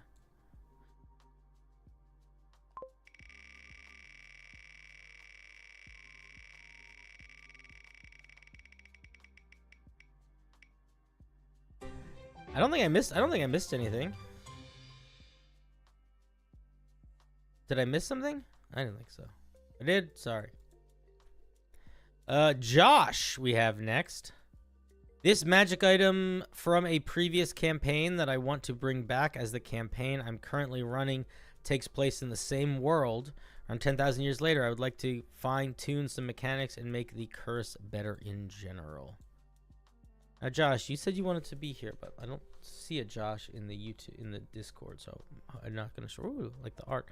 I'm gonna say if you didn't make this art, you should say who made it down here. You're Goober? All right, let me grab you. Hey, Goober. You got to unmute and deafen when you have a chance. What's up? How's it going, buddy? Good, how are you? I'm very well. I'm very well. Let me take a look at this item. Legendary Greatsword, the Rose's Thorn. You need apostrophe before this S in Roses. Okay. This +2 magical greatsword is inconceivably sharp. It ignores resistance and immunity to slashing damage. Additionally, when you score a critical hit with the Rose of Thorn, you can roll one of the weapon's damage die at one additional time and add it to the extra critical roll. Okay, so it does a 3-time roll on a crit as opposed to a 2-time roll on a crit. Let me look at the life drain. The roses, and then I'm gonna say some thoughts. I have some thoughts about the bonuses, but I want to read all of them first. The Rose's Thorn drains the life of those it cuts. I would put a period at the end of that. It deals an additional 2d6 necrotic damage on a hit. The wielder, honestly, you could put a period here too. The wielder regains HP equal to the necrotic damage dealt. Or you just say and the wielder. You can don't say you can once a turn. Start with once a turn. Once a turn, when you hit a creature, you can force it to make a Constitution saving throw equal to 12 plus your proficiency bonus. Items don't scale on you. Just pick a number. Equal to a Constitution saving throw DC 14, whatever you want it to be. Just pick a number. Or take an additional 3d6 necrotic damage and become poisoned until the end of your next turn. Okay, very strong item, but very sort of one note, right? Like, it's basically just doing more damage. It deals 2d6 extra damage on every hit, and then once per turn, you can force a saving throw, or it will actually end up doing 5d6 damage on that hit and be poisoned. It does extra damage on a crit. Now, just so you know, the way that this item is written, are you doubling that necrotic damage on the crit as well? It's only one extra d6 on the crits. Okay. It's like brutal critical. Okay, cool. I like that it somebody said, Tradosio, I agree. I like that it ignores immunity to slashing damage. Let me read what the curse does. When you attune to this blade, you are infected with vampirism, if possible. You are unwilling to part with the weapon, and while you wield it, you must make a DC 20 con saving throw every minute, or fall into a every minute. While in a bloodlust, you are unable to separate friend from foe, seeing them only as more blood and viscera to feast upon. This is a hectic item. I was initially gonna say that I feel like it's too one note. Like I feel like Impossibly Sharp and Life Drain all kind of do the same thing, which is just like more damage. But now with the curse, it's like, how do you make a saving throw every minute? Like, how does that work? Yeah, that's one of the things. I definitely want to rework the curse. I think it can be better and more mechanically specific. So, can I make a suggestion? Yes, please. To try to keep the idea of it being very, very, like, bloodlust oriented, I would make you roll a saving throw if you drop a creature to 0 hit points with the weapon, if you score a critical hit with the weapon, and then maybe if a creature scores a critical hit against you. Okay. I like that a lot. I feel like that would make it so it wouldn't be quite as persistent, but it would still be very common. The other thing that I was going to say is I think that the extra necrotic damage on the saving throw feels a little redundant, and I'm wondering if you could, if there was another thing you could do with the poison damage that just wasn't just more extra damage. And maybe there doesn't need to be. This is like a very nitpicky criticism, but if there's something else this weapon could represent, like it's called the Rose's Thorn. So like I was thinking like you know, there you could do some bramble thing, like some vampiric plant growth or some, I'm not exactly sure, but the thing that the forced saving throw once per turn to do a thing, I think it's worth thinking a little bit about what that thing could be if it wasn't going to be damage, to help uplift the item, and to ask yourself, does it need that? And if it doesn't need that, then don't worry about it. But if you think that there's space for that for something else, I would genuinely consider dropping the extra 3d6 necrotic damage, just because it's already doing extra damage in 2 other places. So I don't know if you need it. Yeah, honestly, that fits very well with the theme. The original wielder, her name is Victoria Fenrose. She's like a vampire countess. She used brambles in the fight I had my party doing against her, so that actually thematically is extremely appropriate for this weapon. So the way that here's how I would do it. Here's what you do. You keep the life drain as is, which is very strong. And then this once a turn thing, you drop it down, make it its own separate feature. And instead of it being once a turn, either make it once a day or once a short rest or yeah, a couple times a day. And basically make it a charge mechanic where it's almost like a smite. So it's separate from the attack roll. It's not once per turn. It's limited in use. But by making it limited in use, you can make it stronger. So you could basically make it like Ensnaring Strike or something like that. You know? Yeah, that's very cool. Yeah, that's what I would suggest doing. Yeah, that's thank you. That is a good idea. Cool. And if you do make it Ensnaring Strike, or if it's like or if you just copy the language of Ensnaring Strike, which is probably fine, I would maybe have it not do piercing damage, but maybe that extra damage could be necrotic damage if you wanted. That would also work. You go only if you really want to keep that vibe, but yeah, I think it's pretty solid. It's a fun little item. I think that for folks that are watching at home, I think that it's I love when we make homebrew items that are like special items for our game, especially if they like.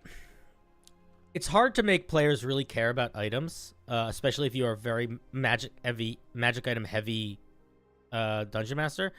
And what you're doing, which I really, really like, is you're tying the magic item into the world lore and making it like part of the history a little bit, which I think is really cool and is a really good way to make magic items feel important, both in terms of like, it's just cool that they have a history, but also it makes you remember to make them important as a dungeon master, which is like a big part of that. Yeah, I thank you. I appreciate that. This item they were irresponsible with it, and it caused the death of a party member. So I'm sure the reaction will be quite delightful when they find it again. Yeah. I hope so. Right. Oh, one quick final question. Do you think legendary is okay, or should I upgrade it to artifact? Do you think it's too strong to be legendary, or? No. I think that if you change the once a turn feature to a couple times a day feature, I think you're groovy. Okay.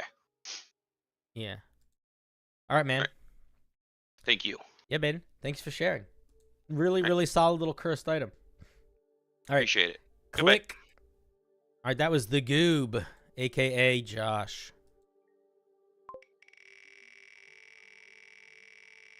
Desiccated Strike. It puts you in a book and lets you dry like a flower. That's intense. Cuetas. Hello. Unmute when you have a second. I feel like mundane items should get more use, so I created this feat to fill the gap. Oh, interesting. In game mechanics, if you think it's too much, just read what the title is in green. All right, I'll read the title in green. Not sure if the adhesive is too strong or what to do with the net. All right, let's see. Hey, I can't hear you, so leave Discord and come back because you're unmuted and I can't hear you. Okay, wait. Okay. By read the ones in green, I think you mean these. I need to be honest with you. I'm very colorblind. I'm like super colorblind. So chat, I need your help. I can tell that these are written in lighter letters, but I can't tell if they're green. Is this green? Try to unmute again. And now? Hey, there we go. Oh man, I'm so glad you're on stream. I was just saying to chat, I know that you told me to read the green ones, but I need to confess to you that I am deeply colorblind. So I was like, I don't know, like this is lighter, but I didn't know if that meant it was green or not. So I wasn't sure what to click. You are colorblind? I'm very colorblind. I don't see in black and white. I don't see in black and white. But I have I forget what it's called. But basically, there's a kind of colorblindness that starts with a D, where it essentially means that I'm missing like a third of my color lens. So I have 2 points of reference for color as opposed to most people, which have 3 points of reference for color. And it just means that I see color, but it's very toned. It's very toned down. I will take that into account next time. I can see, I can tell that, no, don't be sorry. I can tell when there's dramatic differences, like if there's a really dark red and a really light blue, I very clearly can tell them apart. But if it's like yellow or green and brown, and sometimes brown or black or blue or purple, or there's a lot of colors that look the same. Okay. Yeah. I hide it. I hide it well. Well, the flesh vessel needs new eyes, guys. The flesh vessel fucking needs a lot of new things, man. It's falling apart. But what do we listen? We get what we pay for. You know what I mean? Okay, so these are feats designed to make items, mundane items, cooler. Yeah. Okay, I think that is an amazing idea. Immediately, I'm very excited to see what we're doing here. So we have Trapper. Let's look at Trapper first. Let's just start looking at a couple. We're just gonna look at a couple. You have developed skills that make you an agile controller of the battlefield. I would probably change agile to like adept. Agile makes me feel like you're moving quickly. I feel like you want a word that's like you're an expert, like you're a tactician, you know? I feel like adept would fit better. Okay, so ball bearings, caltrops, hunting traps, and oil are all considered traps for you. Okay. If a trap requires an action to be placed, you can place it as a bonus action. The DC of traps you place... No, talk in the present. Get rid of the D. The DC of traps you place equals 8 plus your proficiency bonus plus your dex or strength modifier, your choice. You gain proficiency in improvised thrown weapons, and you can use them as one of your attacks instead of your action. Okay, okay, so here's what we're going to say. Couple things. I think if you want ball bearings, caltrops, and hunting, if you want all of these things to be traps, there is no mechanic for ball bearings as a trap requiring an action. So I think you need to rephrase this sentence, this second thing, and then I think you just phrase. I think the way you rewrite it is placing a trap requires a bonus action instead of an action, and that just covers all of them because they're all technically traps now anyway. So you don't need to worry about if it normally would require an action. Just make it a bonus action. If you see on the right side, there is ball bearings and it says as an action. Oh, I see. you I see. can I see. I'm use- so yeah. I see. I put those there because of that. Got you. Okay. Because I had to read all of that to make this. Yeah. Okay. That makes sense. Okay, so let's think about what's happening here. So we, as a bonus action, we can place one of these pretty basic traps, but we can make the save equal to 8 plus. I wanted to say something about the DC. I don't know how I feel about it being your Dex or Strength. I almost want it to be like Dex or Wisdom, or Dex or Intelligence. Is that crazy? No, it's not, because it's survival. Yeah, that's what I was thinking. It was like survival, and then or intelligence before it's like a like you're building a little contraption. I would and I will also say that that's weird in a way that I like, because there aren't any feats that I can one think thing of where let you pick between a physical stat and a mental stat. There's no abilities that do that. But, yeah, I get it, but the idea is that this feat is made for martials. No, I understand, but just because it's made for him doesn't mean a druid couldn't pick it up. That's true. Yeah. I like it though. I like it. I think it's solid. I think it's fun. I think the idea of being able to bonus action lay traps and having them be these like pretty basic mundane items that are essentially one-time use but very easy to get is a really fun idea. I think it's a really fun idea. Yeah. Okay, let me look at. No, yeah, you first. Add the seed. What? Right below trap items. Yeah, adhesive. Yeah, we're looking at this one next, right? Adhesive. Sorry, adhesive. Don't, dude. You are so fucking good at English, considering you definitely speak more languages than me. So don't even worry about it. I just speak Spanish. I don't speak Spanish. I can pretend to speak Spanish. Let me think of what I know how to say in Spanish. I don't know how to say anything in Spanish. I took Spanish in school, but then I took Spanish in school, but then I lived in the Middle East for a while, and then I was in Montreal for a while, and everything just turned into the same foreign language. If I could combine Arabic, Hebrew, French, and Spanish, I speak that language. If I could just mush all the words together into basic nonsense that only I understand, that's me. All right, let's look at adhesives. Adhesive. This fragile container holds 1 pint of liquid adhesive that dries quickly. You can use your action on your turn to throw the flask of adhesive at a creature or object within 20 feet of you. Shattering on impact. Make a ranged weapon attack against the target. Improvised weapon on a hit. They're covered in glue and grappled until they're freed. If the target is hit with a second adhesive while grappled, it becomes restrained. That's really fun. I love that. That's really fun.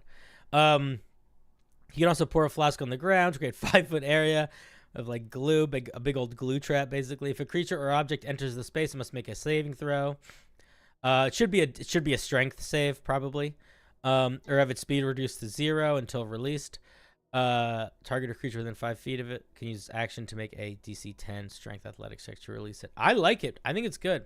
The only thing that I'll say here that I think is I disagree with is I don't know if I feel like the saving throw and I feel like the saving throw DC and the strength check DC should be the same.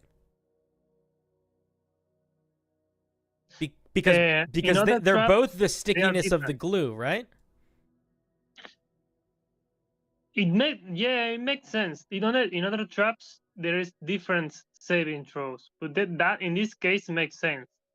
Yeah, because if in the bear trap, it's like the first trap is to not get chonked by the claws, but in the second saving throw, it's to pull it open. But both of these saving throws are basically the same thing. You're sticky.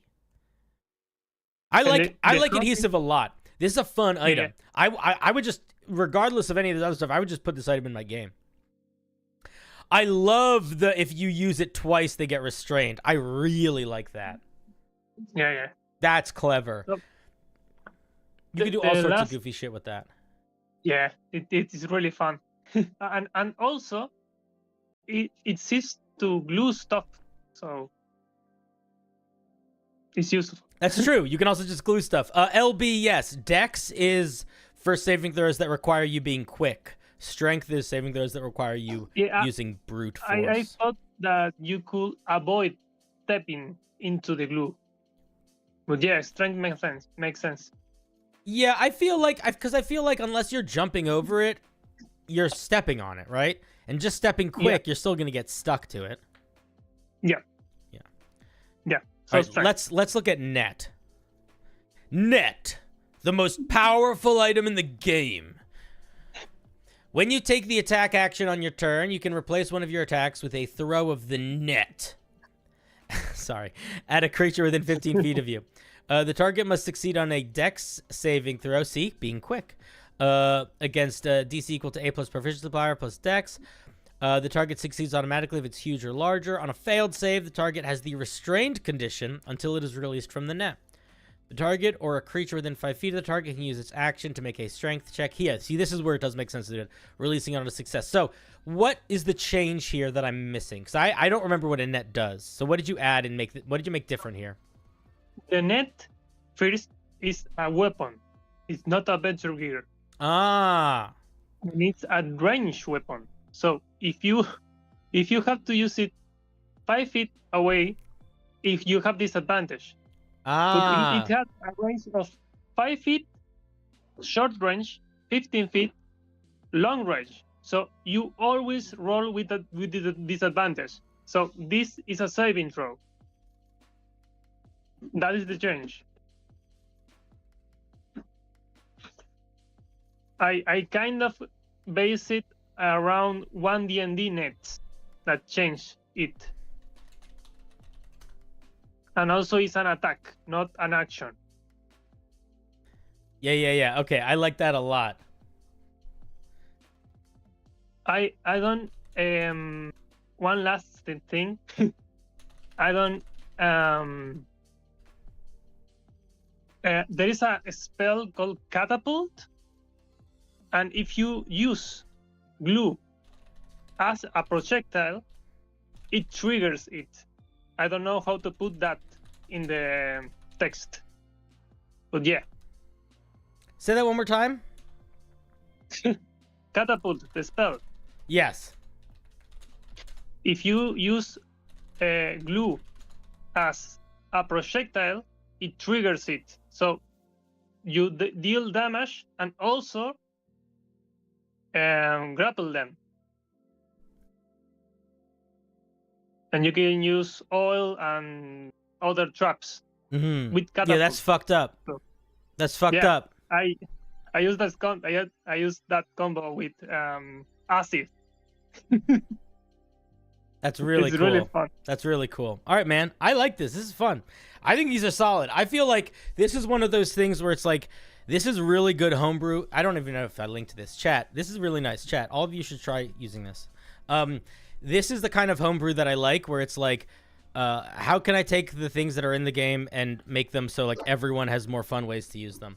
Very cool. Very cool. Very nice. Okay, one last thing. Love you, bye. Yeah, okay.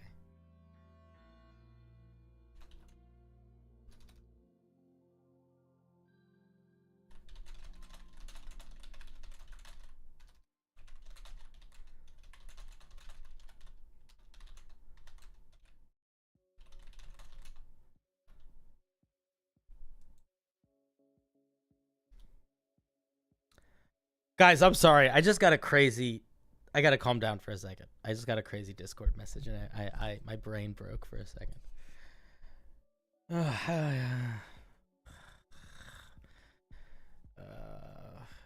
How do I just say this? Behold jealousy, I am he, but also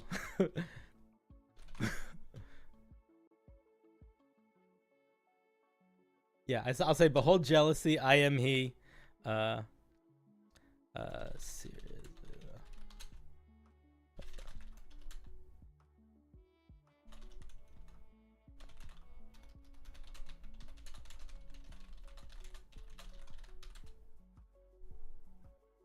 Sorry, I'm so sorry.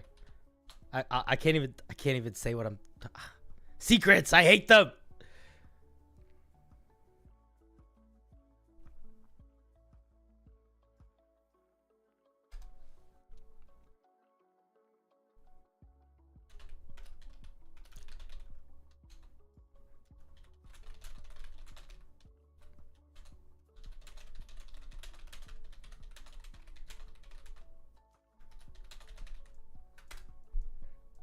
Okay. I think I handled it. Guys, I think I handled it fine.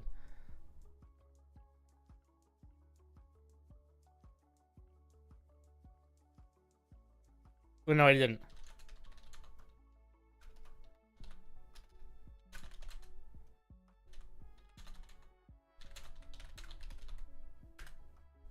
Okay, I handled it. Everybody calm down. All right. Sorry, chat. We're back. I'm back. I'm focused.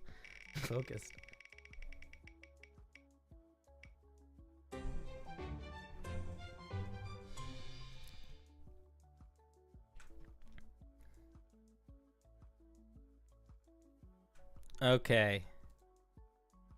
Letty, I have cleaned the thing and made it better, I think.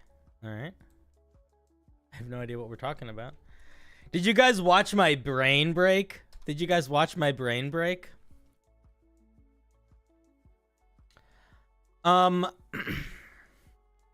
Okay, so Pablo, this is you. I'm gonna read this piece quickly, but here I'm gonna be very honest with you. I don't normally accept pieces twice in a row. So like if you send me a piece and I review it, I demand that you wait a couple weeks before you send it again. And it has to be at least 80. It has to be dramatically different. I don't remember when last time I reviewed this is, but I feel like I just reviewed it last week. So normally wait longer.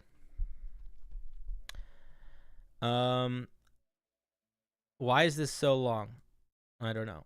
Ethereal and insistent, this crossbow commands every gaze with its ever-changing symbols. Hey, Cinder in chat. Hey, Tyler, what's up? We're doing good. How are you doing? Welcome to the show. Lovely to see you.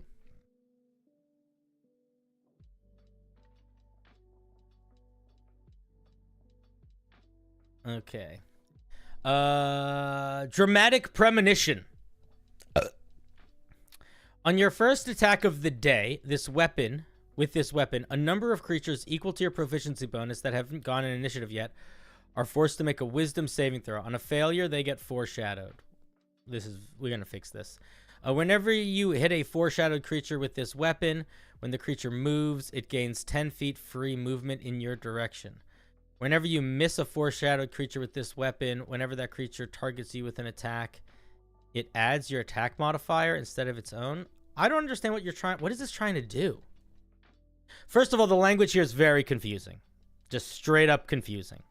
So let me translate what you're trying to say, and then I'm still not gonna understand what the point is, but I'll translate what you're trying to say.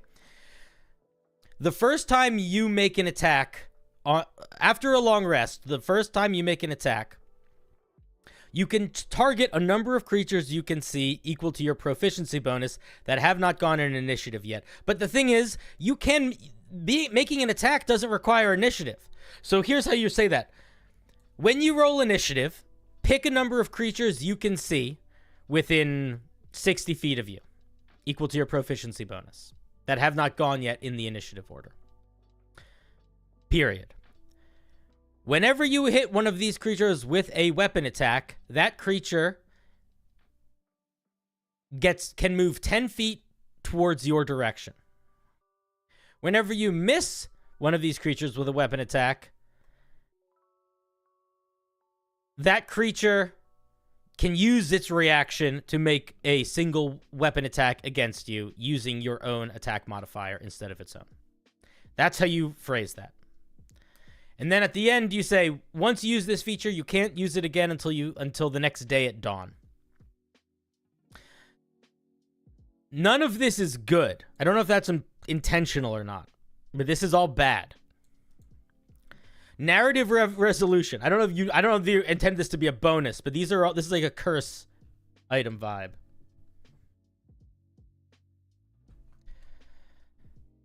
Okay.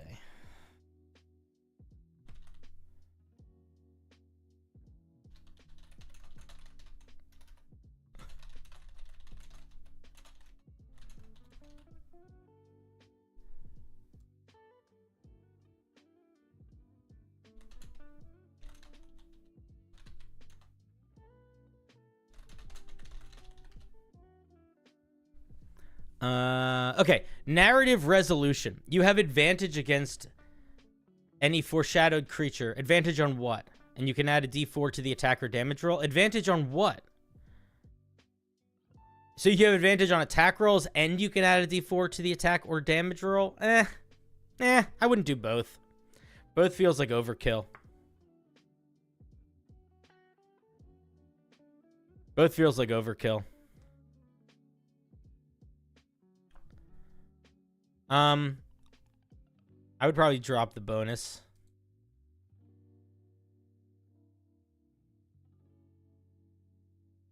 Then you need to think of something else to add, because advantage plus a d4 just feels redundant.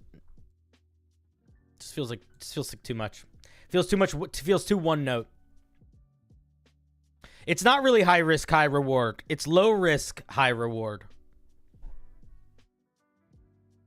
Because you're getting a d4 that isn't bless, meaning that you could very easily have advantage and pretty easily advantage 2 plus 2d4 on attacks. Very easily. So it wouldn't be that much.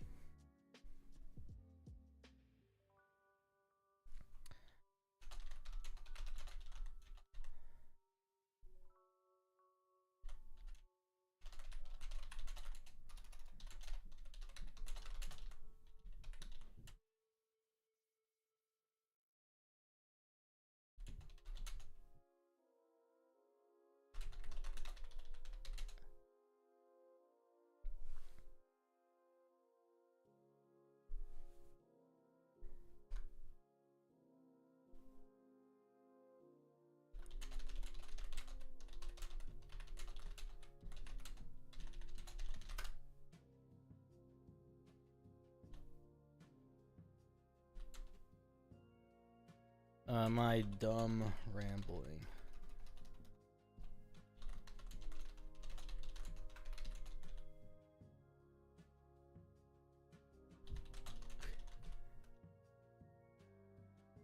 Okay.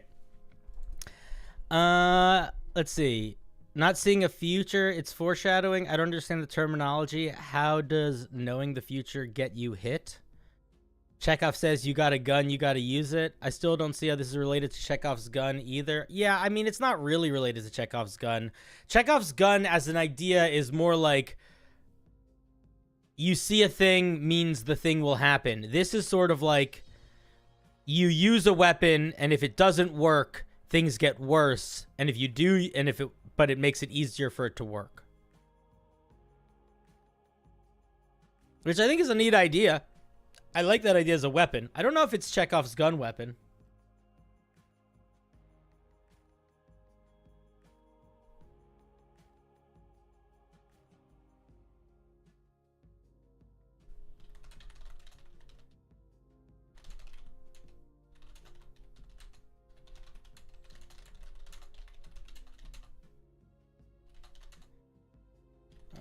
Counting.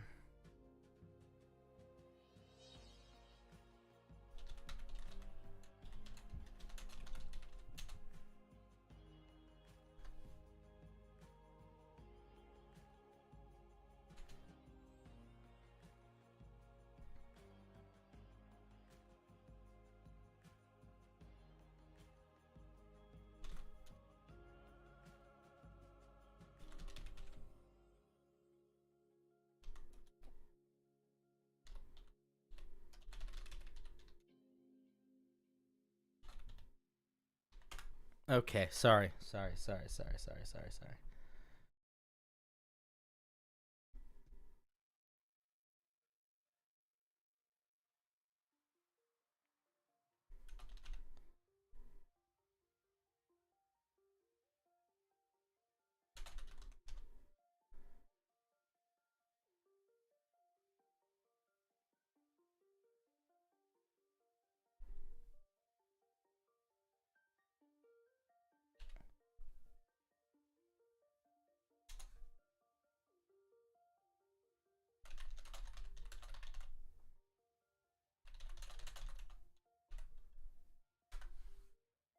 Okay.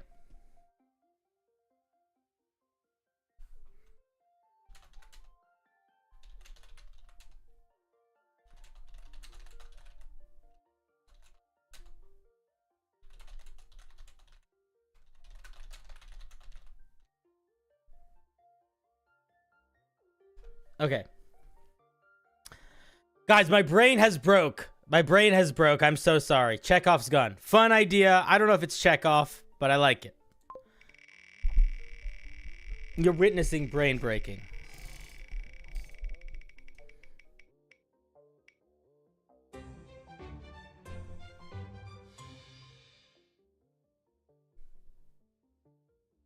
Angel? Aw, shit. I know how much you love speed-based monks, so I had to try and make my own subclass based on speed as a bit of lighthearted humor. Okay. I had fun making it, but as I'm still fairly inexperienced with homebrew, I'm not sure what... It's not going to be good. Maybe it'll be good. We'll see. I do see... We do get a lot of speed-based monks. Oh, don't use AI-generated art. I'd rather just not use art, man. One second. I'm sorry, getting a weird message.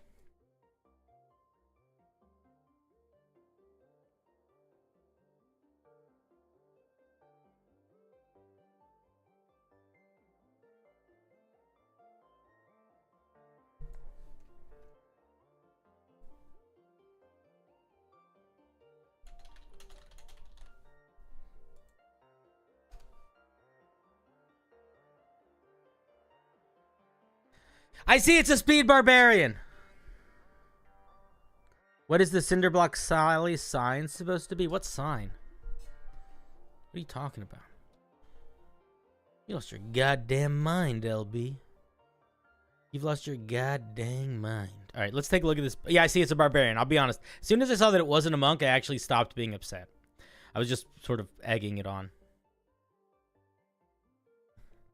Let's see if Angel's around. I don't know if I saw him in the Discord. No, I don't see him. All right, that's fine. Unless you are in the Discord and your name's different, but I don't think it is. All right.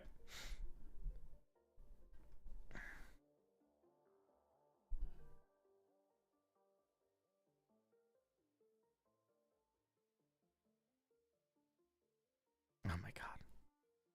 I gotta stop looking at my fucking Discord for a second. I'm such a baby. I'm a child. I'm such a man-child. Okay, guys, I'm sorry. Can we refocus for a second? Just give me a second here. Okay, wait. We actually need to refocus because I've lost my mind, and I need to just find it again for a second, and then we're gonna get back to the reviews. So just give me like, we need to just get into the right headspace for a second, and then we're back in it. Nothing bad. I just need like a.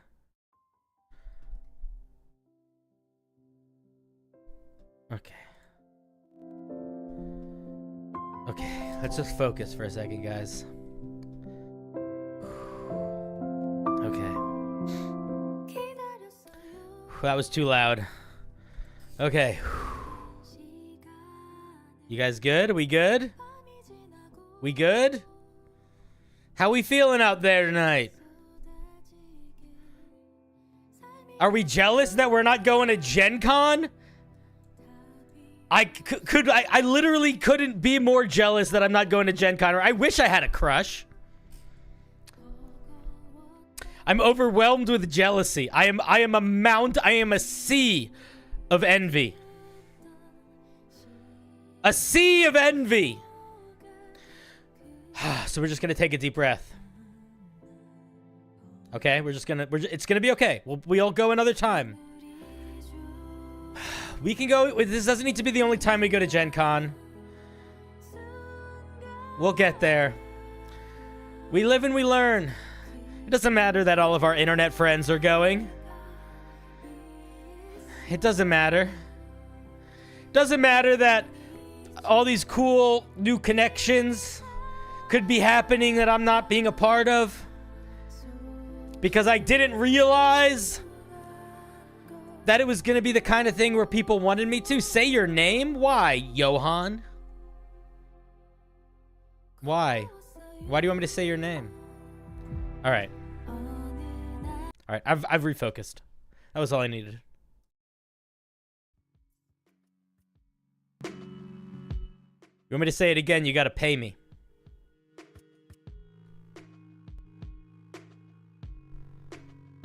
First one's free, next one will cost you.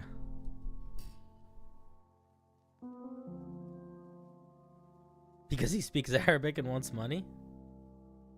I do not. If somebody thinks I speak Arabic, I speak several words of Arabic. I don't speak Arabic well. The last time I was in an Arab nation was like 2006. I was in Jordan, Lebanon, and Egypt. And they all speak different Arabic. What I learned, you know what I learned about Arabic? I'll tell you what I learned about Arabic. It's different in every country.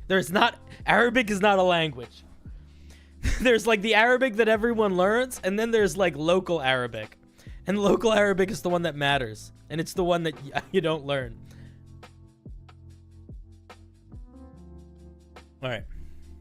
How much? However much you want to give, baby. All right, I'm sorry, Angel, let's get started. Path on speed.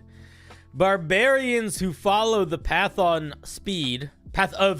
You should probably call it. I don't know why you're calling it path on speed. Because they're on speed, I get it. I would just change it anyway. Harness the chaotic and unpredictable energy of the speed to enhance their physical abilities, but at a great cost to their body and mind. They tap into a drug-fueled state, gaining bursts of mind, strength, and speed, but risk suffering long-term consequences. The little box of pills is always by their side and never seems to run out. Johan speaks Arabic? Yeah, that's cool. And he wants money? All right, well, I'm not going to give him fucking shit. If I know anything about people that speak Arabic, it's that usually they have more money than me. That's a weird thing to say. What does that mean? I don't know. When I was in school in Montreal for a while, and I went to school with some Saudi princes. No joke. It was not a particularly fancy school, but I think that they just took some classes there. And I spoke to like one of them once, and they were pretty chill. They had the biggest fucking wristwatch I'd ever seen in my life. It was crazy. Okay. Starting at 3rd level, you gain a box with an endless supply of pills. If you lose them, okay. If you lose the box, it magically teleports back to you, and next time you want one, as an action, you can pop one, gain advantage on the first skill check you make within the next minute. If you use this feature since you last finished a long rest, the next time you attempt a long rest, you need to make a con saving throw, plus the times use this feature since last gaining a long rest. On a failed save, the long rest fails you. Huh. I'm gonna be honest. This is not a bad mechanic for a drug. I don't think this is a good mechanic for a subclass feature. Because there's gonna be games where you do use a subclass like in a... I don't know. Like, I feel like this power is like strong or weak depending on how long the game is. Like, I don't know. I see what you're going for here, but I genuinely think the move is probably not to punish on a long rest and give infinite uses. Because right now it has infinite uses, and I don't like that. I understand that logically you could just sort of guarantee you're going to fail on a long rest. But deciding you're going to not get a long rest for a night to have advantage on every check or whatever it is you make for a day is not the biggest deal in the world. Like, that's not a huge punishment, you know?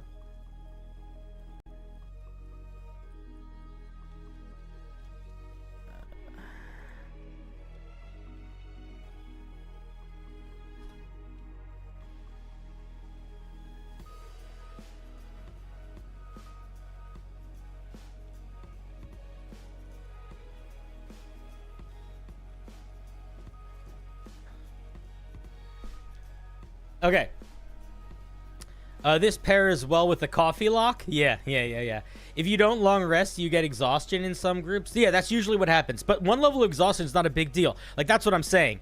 Like, I would take a day of exhaustion to guarantee having good skill checks for a whole day. So like, I don't know. Are we still in crazy screen? No, we're not. Oh, you're probably just living somewhere weird. Okay. Chemical enhanced rage. Starting at 3rd level, when you enter your rage, you can pop a few pills to chemically enhance your rage. You gain the following extra features while under chemical enhanced rage. Your melee weapon attacks deal extra 1d4 damage, increases d6 to d10 and d10 to 14. I don't know about how I feel about the stacking damage there. I guess it's fine. It's probably fine, actually. No, I would make it. No, it's probably fine. It's probably fine. As a reaction, when you get hit with an attack or take damage, you can make a melee weapon attack towards a creature within 5 feet of you. If there's no valid target within 5 feet of you, you can instead move up to your movement speed. I don't like this when stacking with this. I think this feature is okay because you're basically limited to 2 attacks. So it's going to end up because the other way to do a feature like this is to make it once per turn. That's how like the Zealot Barbarian happens. It's not every attack. But if it's every attack, then this ends up being quite a lot. So even just getting a basic extra attack without any bonus is a lot. So if I were you, I would probably drop this feature and come up with something different for this level. Or at least drop the extra attack part. When a chemical rage ends, you must make a con saving throw on a failed save. Suffer will level of exhaustion. No, terrible. This is such a... I don't normally say this, but this is why nobody plays the Berserker Barbarian. This is why no one plays the Berserker Barbarian. Don't force levels of exhaustion. Even if it's just on a save, don't do it. You can maybe get away with it for this feature, but again, I think you need to rebuild this feature, but you definitely don't want to do this. Get rid of it. Quick rest, 6th level. Is chat slow on the big screen? I don't know. I see things as soon as they come up. I just don't always respond to them because I'm in the middle of a sentence. LB, I feel like you're probably not watching the most recent part of the video. I feel like you're probably watching... You are behind on the video, dude. He's probably like 15 minutes behind. There we go. I just sent him a message. Okay. 6th level. Or quick rest. Starting at 6th level, you start to learn the value. No, but he said like crazy screen, like when I was doing the crazy screen thing, which was like more than 5 minutes ago. Starting at 6th level, starting at 6th level, you start to learn to value any rest you can get. When you finish a short rest, you can reduce your level of exhaustion by 1. Man, I am so upset because I disagree so much with what you're doing here. You can't create a negative effect and then solve it. If you want to use a negative effect for balance, you have to keep that negative effect. Either commit to the... Look, exhaustion sucks. Don't build a mechanic around exhaustion. But if you're going to build a mechanic around exhaustion, fucking keep it. Don't give us this shit. If you have no levels of exhaustion when you start your short rest, you can add your proficiency bonus. Man, I would just completely rebuild this 6th level feature from the ground up. I would just completely rebuild it. Johan wants to give me money? Cool. Give me a super chat. Give me a super... You can make a super chat. Or you can become a member. You could click the join button, or in the chat, you could write super chat. Either of those things are options. How? It's a fucking button. What do you mean how? I just told you. It's a button. It's in the chat. If you look at the chat window, there's a button.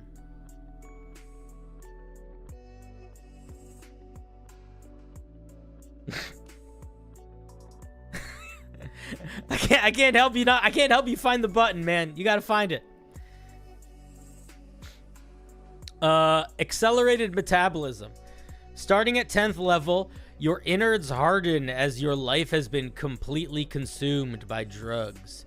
You start to become paranoid, where you think you see enemies everywhere and are always on the lookout for danger, and find yourself constantly relying on excessively using pills to get anything done. I'm gonna be honest. I'll be honest. I do not like the flavor. I do not like the you're popping pills flavor. It's like too off-putting for me.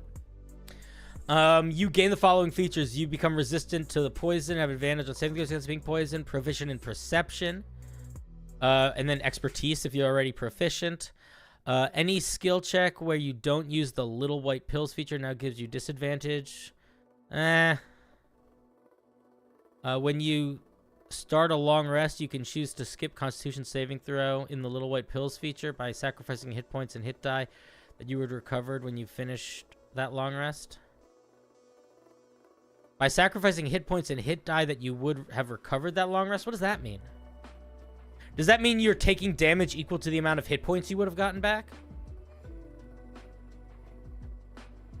So, like, if I'm level 10, does that mean I can lose the short... I can avoid the saving throw by taking 5d12 damage? Or just not gaining those hit die? I'm going to be honest. I genuinely don't think it's going to be fun to have a barbarian built around the mechanic of managing the exhaustion resource. And I think that you, like, I don't know, man. I would just go in a radically different direction than that. I would go in a radically different direction than that.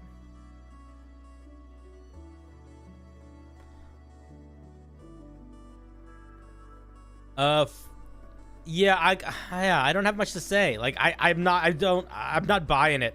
I feel like the core mechanic here is you can get bonuses, you can have advantage on checks, and be a better barbarian and be exhausted. It's like it literally is just the berserker barbarian with different issues, in my opinion. Same issue in different ways. I don't know, not for me. It's very evocative, but it feels a bit too real, like in real life. Yeah, I don't think it's funny. I kind of think I don't think it's in the best of taste. And I don't think the mechanics are that good, if I'm being honest. I feel like if you want to be chemically enhanced, I like the idea of like crazy gas mask, green bile, smoke, you know, like go like Mad Max chemically enhanced. This is just kind of like, candle burning at both ends. The drugs have ruined your body to the point where they're only one thing that you feel, blah, blah, blah, blah, blah. You gain temporary hit points. You can't recover normal hit points while raging. If you drop to 0 hit points while raging, you start failing death. You start with a failed death saving throw. It's pretty weak, 14th level feature. The only thing that's good about it is more hit points, which is like, I'm going to be honest, man. I think this is not that, I feel like it's got a strong vibe, but I don't think mechanically it's very fun. Like, all the mechanics are around deciding to either not gain hit points or to have exhaustion. You know? Oh, Johan figured it out. Thank you. Thank you for the 1. Yeah, I don't know, man. I think you missed the mark on this one. I appreciate the idea. I'm glad. I like that you tried to do the speed joke, but I do not think it landed with me.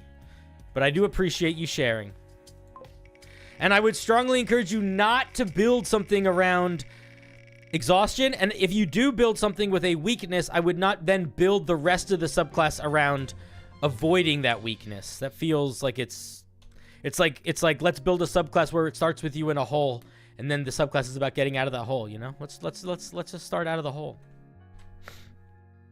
Milky Boy, another Monster Hunter piece. This time it's Alatron. I took a design inspiration. I gotta lower the music a little bit. I took design inspiration from the different games he was in. It doesn't matter. I don't know who the fuck this guy is, so why am I even reading it? Doesn't matter. Some fucking guy. Some fucking Voltron.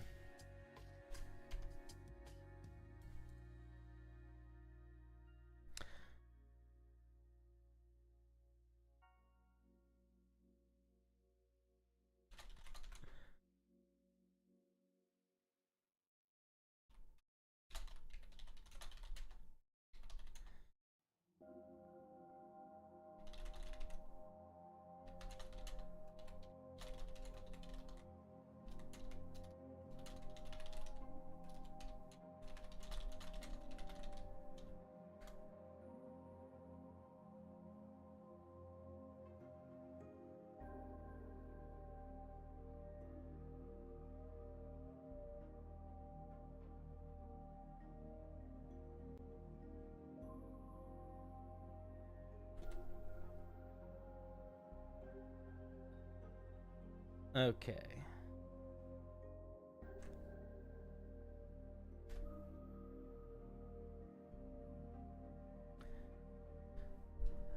You're wrong. PFP supposed to be? What's PFP? Just so you know, there's already a really good Monster Hunter compendium with all the monsters. What's PFP? What is CinderBlocksally PFP supposed to be? What's PFP? Profile pic? That's my true form. That's what I look like. Yeah.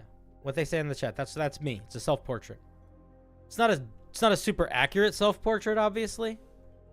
I had to adjust it because to truly represent myself is dimensionally hard for you to comprehend, and I would much rather you keep most of your cognizance.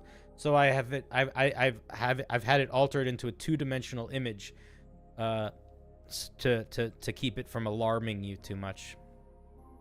I tried to start doing D&D stuff like 4 or 5 years ago, and it didn't work. I ended up like a lot of people don't play D&D anymore. Okay, Alatron, huge dragon, CR 25, Jysla Ways, Milky Boy, big boy monster. A lot of hit points, a lot of armor, only resistant to lightning. No, their basic weapons can fuck this guy up. Legendary resistances, multi-attack. Why is this such a long, skinny stat block? Make it a fat, wide one. It's got claws. It's a lightning boy. Gore, plus 15 to hit. If the Alatron moved at least 10 feet straight towards the target immediately before they hit, the target takes an extra 3d6 piercing damage. It must make a strength saving throw or be knocked prone. Okay. Tail does some hits. A lightning elemental blast. Blast some elemental. Breath weapon. It has fire, ice.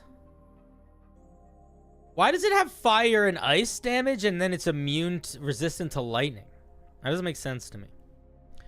A bunch of fire damage, a bunch of ice damage.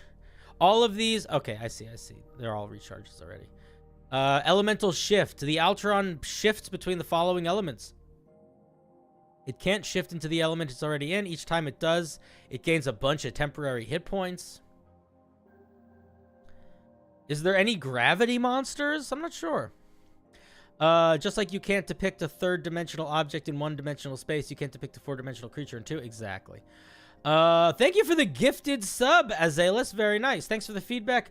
Quiver item is 1/2 quiver spell. We'll change the Trident Master to be the bottom 2 parts, plus it allowing you to use Polar Master with Trident. I don't like the self FAQ. I don't know what that is, but yes, cool. I'm glad it was helpful. Cinder, the dragon is based on it. This is based on swaps its elements. It's a walking natural disaster. It's an elder dragon from the monster manual. No, I get that. I just don't understand why it's resistant to lightning damage if it's a fire and an ice dragon. There's no lightning shift. Why? There's fire elemental form, so I feel like it should have resistance to fucking, other things. All right, whatever. It has immunity to fire and vulnerability to cold.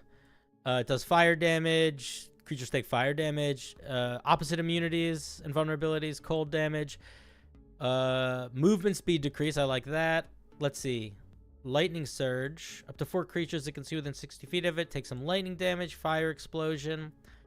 It shoots a fireball that's bigger than a fireball. Let's see. Makes big fucking spikes that do a shit ton of damage. These are all pretty cool. Yeah, I mean, for a CR25 monster, it's pretty solid. I'm wondering how much players are going to know. Okay, here's what I'm going to say. I really like the shifting forms a lot, and I really like the cold and fire vulnerability shifts. And I'm wondering, because this is going to be the kind of monster that like level 17 plus adventurers are fighting, right? Is this enough hit points if it's a creature that has vulnerabilities? I don't know. It does get temporary hit points each time it shifts. So maybe it's fine, actually. The low intelligence is brutal, but you gave it the saving throw. Yeah, I think it's pretty fun. Pretty fun big old monster. I like the shifting forms. I think you handle that nicely. Yeah, it's cool. The only thing I don't fucking understand is why it's got goddamn lightning resistance. But I accept. It might be a Monster Hunter thing.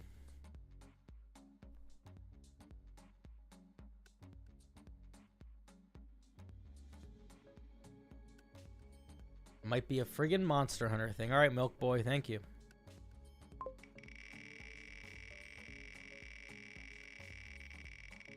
I don't know. Yeah, it was very light on community. That was the only thing I will say. It was very light on immunities and resistances. Databank.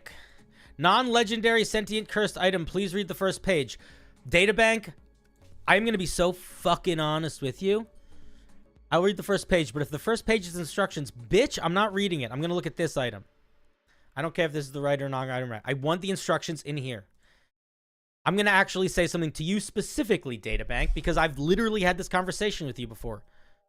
Name the item. Name the motherfucking item. You have zero right to be anything other than full of embarrassment for not naming the item after this has come up so many times. I'm going to punish you next time you don't name the item by not looking for it unless it's named, because it genuinely irks me when people don't put the name of the thing they want in it, even if it's on the first page. Put the fucking name of the item in, please. Can you request a song? No, because I can only play songs that I have paid for the licensing for, because we're live on YouTube. I know I'm some random dude on the internet, but I saw your shorts and loved your content. Just getting into D&D and look forward to more videos. Cool. You want to hear me sing?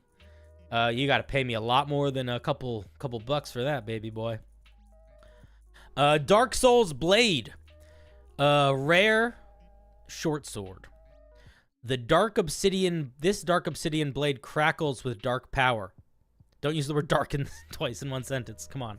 While tuned to the weapon, you gain the following benefits. It's a magical +1 weapon with, let's see. The inner darkness of your soul is manifested outwardly as an action. You can do one of the following. You can change your eye color, gain advantage on your next intimidation or performance check to seem threatening. When lightly obscured, you can become completely invisible except for a pair of bright red glowing eyes. This ends if you move.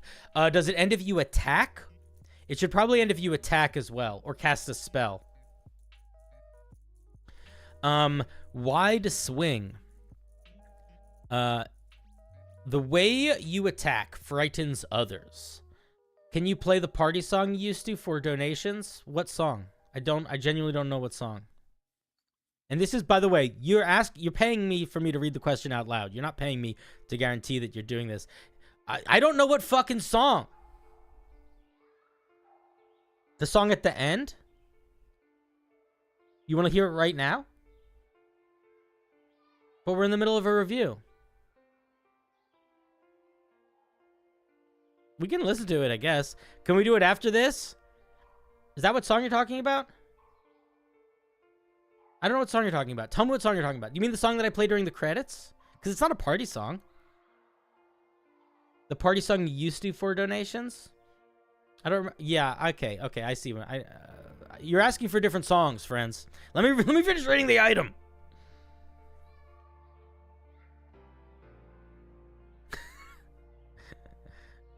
The way you attack frightens others. Okay, I know the song you're talking about. The way you attack frightens others. You can choose to give yourself disadvantage on the roll. If you ever miss an attack with this weapon against a creature within 5 feet of you, you invoke its epically bleak soul. I would change that. It's a little like hot topic-y. To give yourself power. Your eyes flash red and you gain one of the following benefits. You gain advantage on your next intimidation check you make. How is this different than the other thing? You gain advantage on the next attack against the creature you missed. You freely snuff out one non-magical light source within 30 feet of you. Okay, so you can choose to take disadvantage on the attack roll, but if you miss, you get to do one of these other things. It's interesting. I'm going to be honest, it feels odd. It's odd feeling.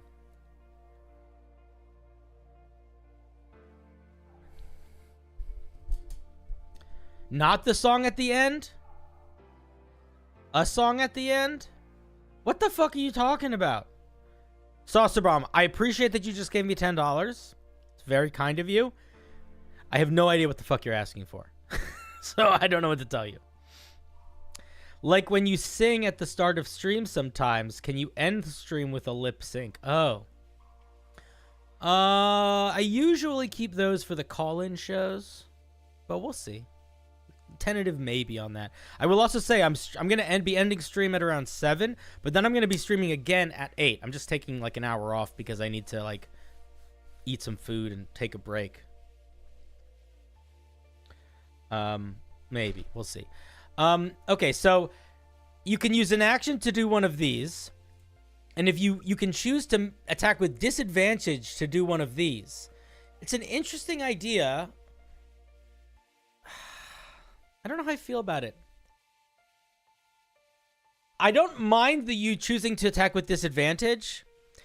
I just feel like the features you get are weird. It's like they're not that good. Advantage on the next intimidation check you make. Okay, I'm going to be honest. Like, this one doesn't make sense because I feel like you missing an attack shouldn't enhance your intimidation. This is not bad, but it just balances out the miss, kind of, right? And then this snuffs out light, which is cool. But it's not that strong. I'm not sure if I'm missing something here or if this is just not intended to be that strong. I guess it's rare, so it's not really intended to be that strong. Just really, it feels, I don't know, it feels big weak, though. I think this could be stronger, somehow. You can already choose to attack with disadvantage just by closing your eyes. Yeah.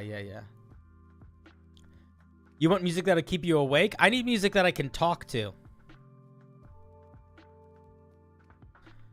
So if I play fucking crazy synth wave music, I'm not gonna, you know, that's not gonna flow. It's like half 10 for you. The music would help, to be honest. All right, well that's great. Next time you're running stream, you can play whatever music you want. Sentience. The Dark Soul Blade is a sentient blade with intelligence of 15, wisdom of 10, and charisma of 12. Okay. Can see in here stuff. It is friendly, excited to be used by a dark, brooding rogue. It's smart when it chooses to be and will often make plans and looks as cool as possible. Okay. Despite all the benefits and powers it gives, it struggles to hold on to this personality during combat. The sword freaks out at the touch of blood. That's funny. Curse. When you hit an ooze or creature with blood, the blade telepathically screams like a little girl and teleports away. It teleports 5 feet away from you. Furthest away from... It teleports 5 feet away from you. Farthest away from the enemy it just hit. I would say it teleports 5 feet away from you to the opposite side of the enemy it just hit. Or on the opposite side of the enemy it just hit from you. Because that's what I think you're trying to say. Each successive time it hits an ooze or creature with blood, the distance it teleports increases by 5 feet. If the wielder spends 1 hour talking to the blade, assuring it of their mutual coolness, the Dark Soul Blade calms down. Once calmed down, the distance it teleports is reset to 5. Man, that curse is really fucking rough. Listen, it's a goofy item. It's a goofy item. I am going to be honest, this is too long of an item for what it does. Because it doesn't do that much. It basically allows you to get advantage on intimidation a little bit, or performance a little bit. It allows you to do disadvantage or advantage on attacks. You can snuff out fire. I feel like it's overly complicated in the way that it's written. But it is a funny item. And I can see now that I've read the whole thing that it really is not intended to be a good item. So maybe it's okay that all these features are kind of mediocre, because that's kind of the point. Yeah, it's goofy. I think that it's a little... I don't love the choose to attack with disadvantage to get these features here, just because I don't feel like these features do much. That makes sense for the disadvantage, but... You know, You get the features now? Yeah, I get it now too. I was having a hard time picking up the vibe until the very end. This was like, if anything, man, I would suggest putting all this stuff first. Not the curse, but the sentience, just so we can understand what the vibe is as we get into it, because it'll help set the stage for the rest of it. But those are my thoughts. I don't have a lot more to say. Thank you, Data.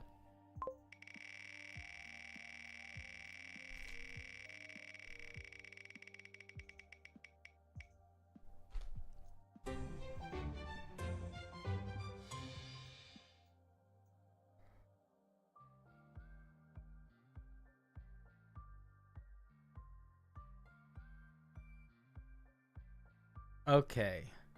Hey, Cinder, love the channel. Thanks, man. What'd you say? I'm a DM writing a homebrew adventure called The Goblin Court. Do you review adventures? Thank you for your content. I will almost certainly not review a whole adventure. I usually will review a single piece of brew. So like a monster, like a subclass is probably the longest thing I'll review. If people send me a whole class, I'll usually read like the first 2 levels of features. So I probably would not review a whole adventure. I might review an encounter. If I were you, I would pick a specific thing that you wanted me to look at.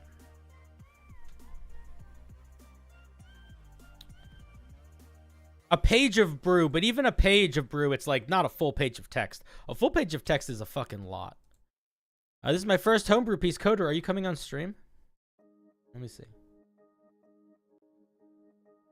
I don't see you in the Discord, so probably not.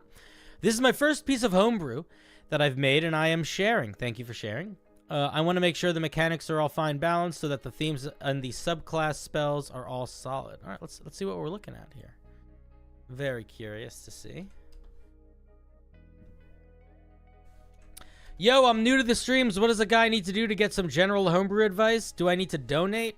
I'll tell you what, if you do donate, I generally do answer your questions, but if you don't want to do that, you can just type it and I might answer it. Or you could also, I do call-in shows usually once a week too. People can call in then. You know, you can just type it. Just type it and see what happens. If I like it, I might answer it. If it seems like it'll be entertaining. I feel more obligated to answer questions when people do donate, but that doesn't mean I don't answer them if they don't. I just ignore the ones I don't care to. Oath of Undeath. Don't forget about Discord. Let the community help you. Yeah, the Discord's solid. What do you use to make those D&D idea post things? What D idea? You mean this? This is probably this is Homebrewery or GM Binder. My thing was finally spun on the wheel. Hell yeah, it was. Here, let me put it in the chat. The Discord link is outdated. I can update it. Let me do that right now. Let me do that right now.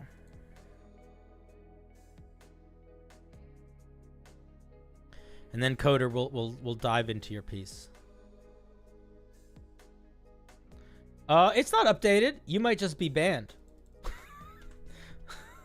Or you're already in the Discord. Probably one of the two.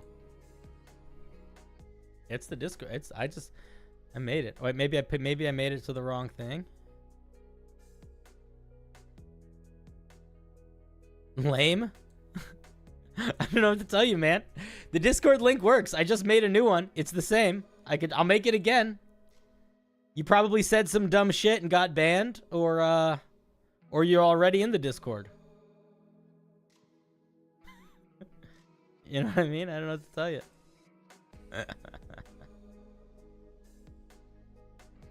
Here's the Discord link.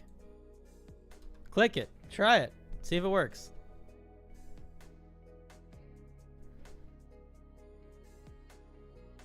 All right, let's look at this fucking creation. I haven't banned that many people, so I would be surprised if you were banned. Oath of Undeath.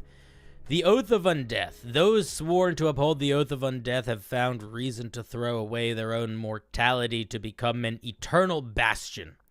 They are unwaveringly dedicated to protecting that which they have given their lives and souls for.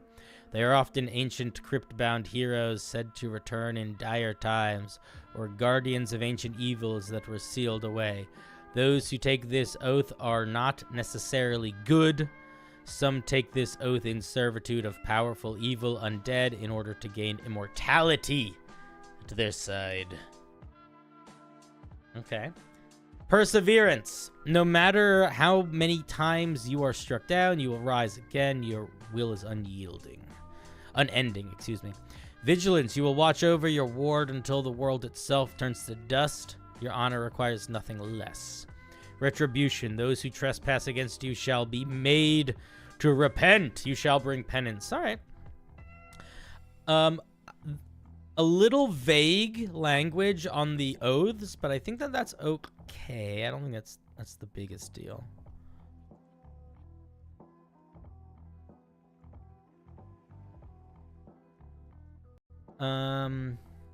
Let's dive in. We have Command, Hellish Rebuke, Hold Person, Crown of Madness, Animate Dead, Fear, Compulsion, Confusion, Dominate Person, Cloud Kill. How similar is this to the Oathbreaker? This feels really similar to the Oathbreaker.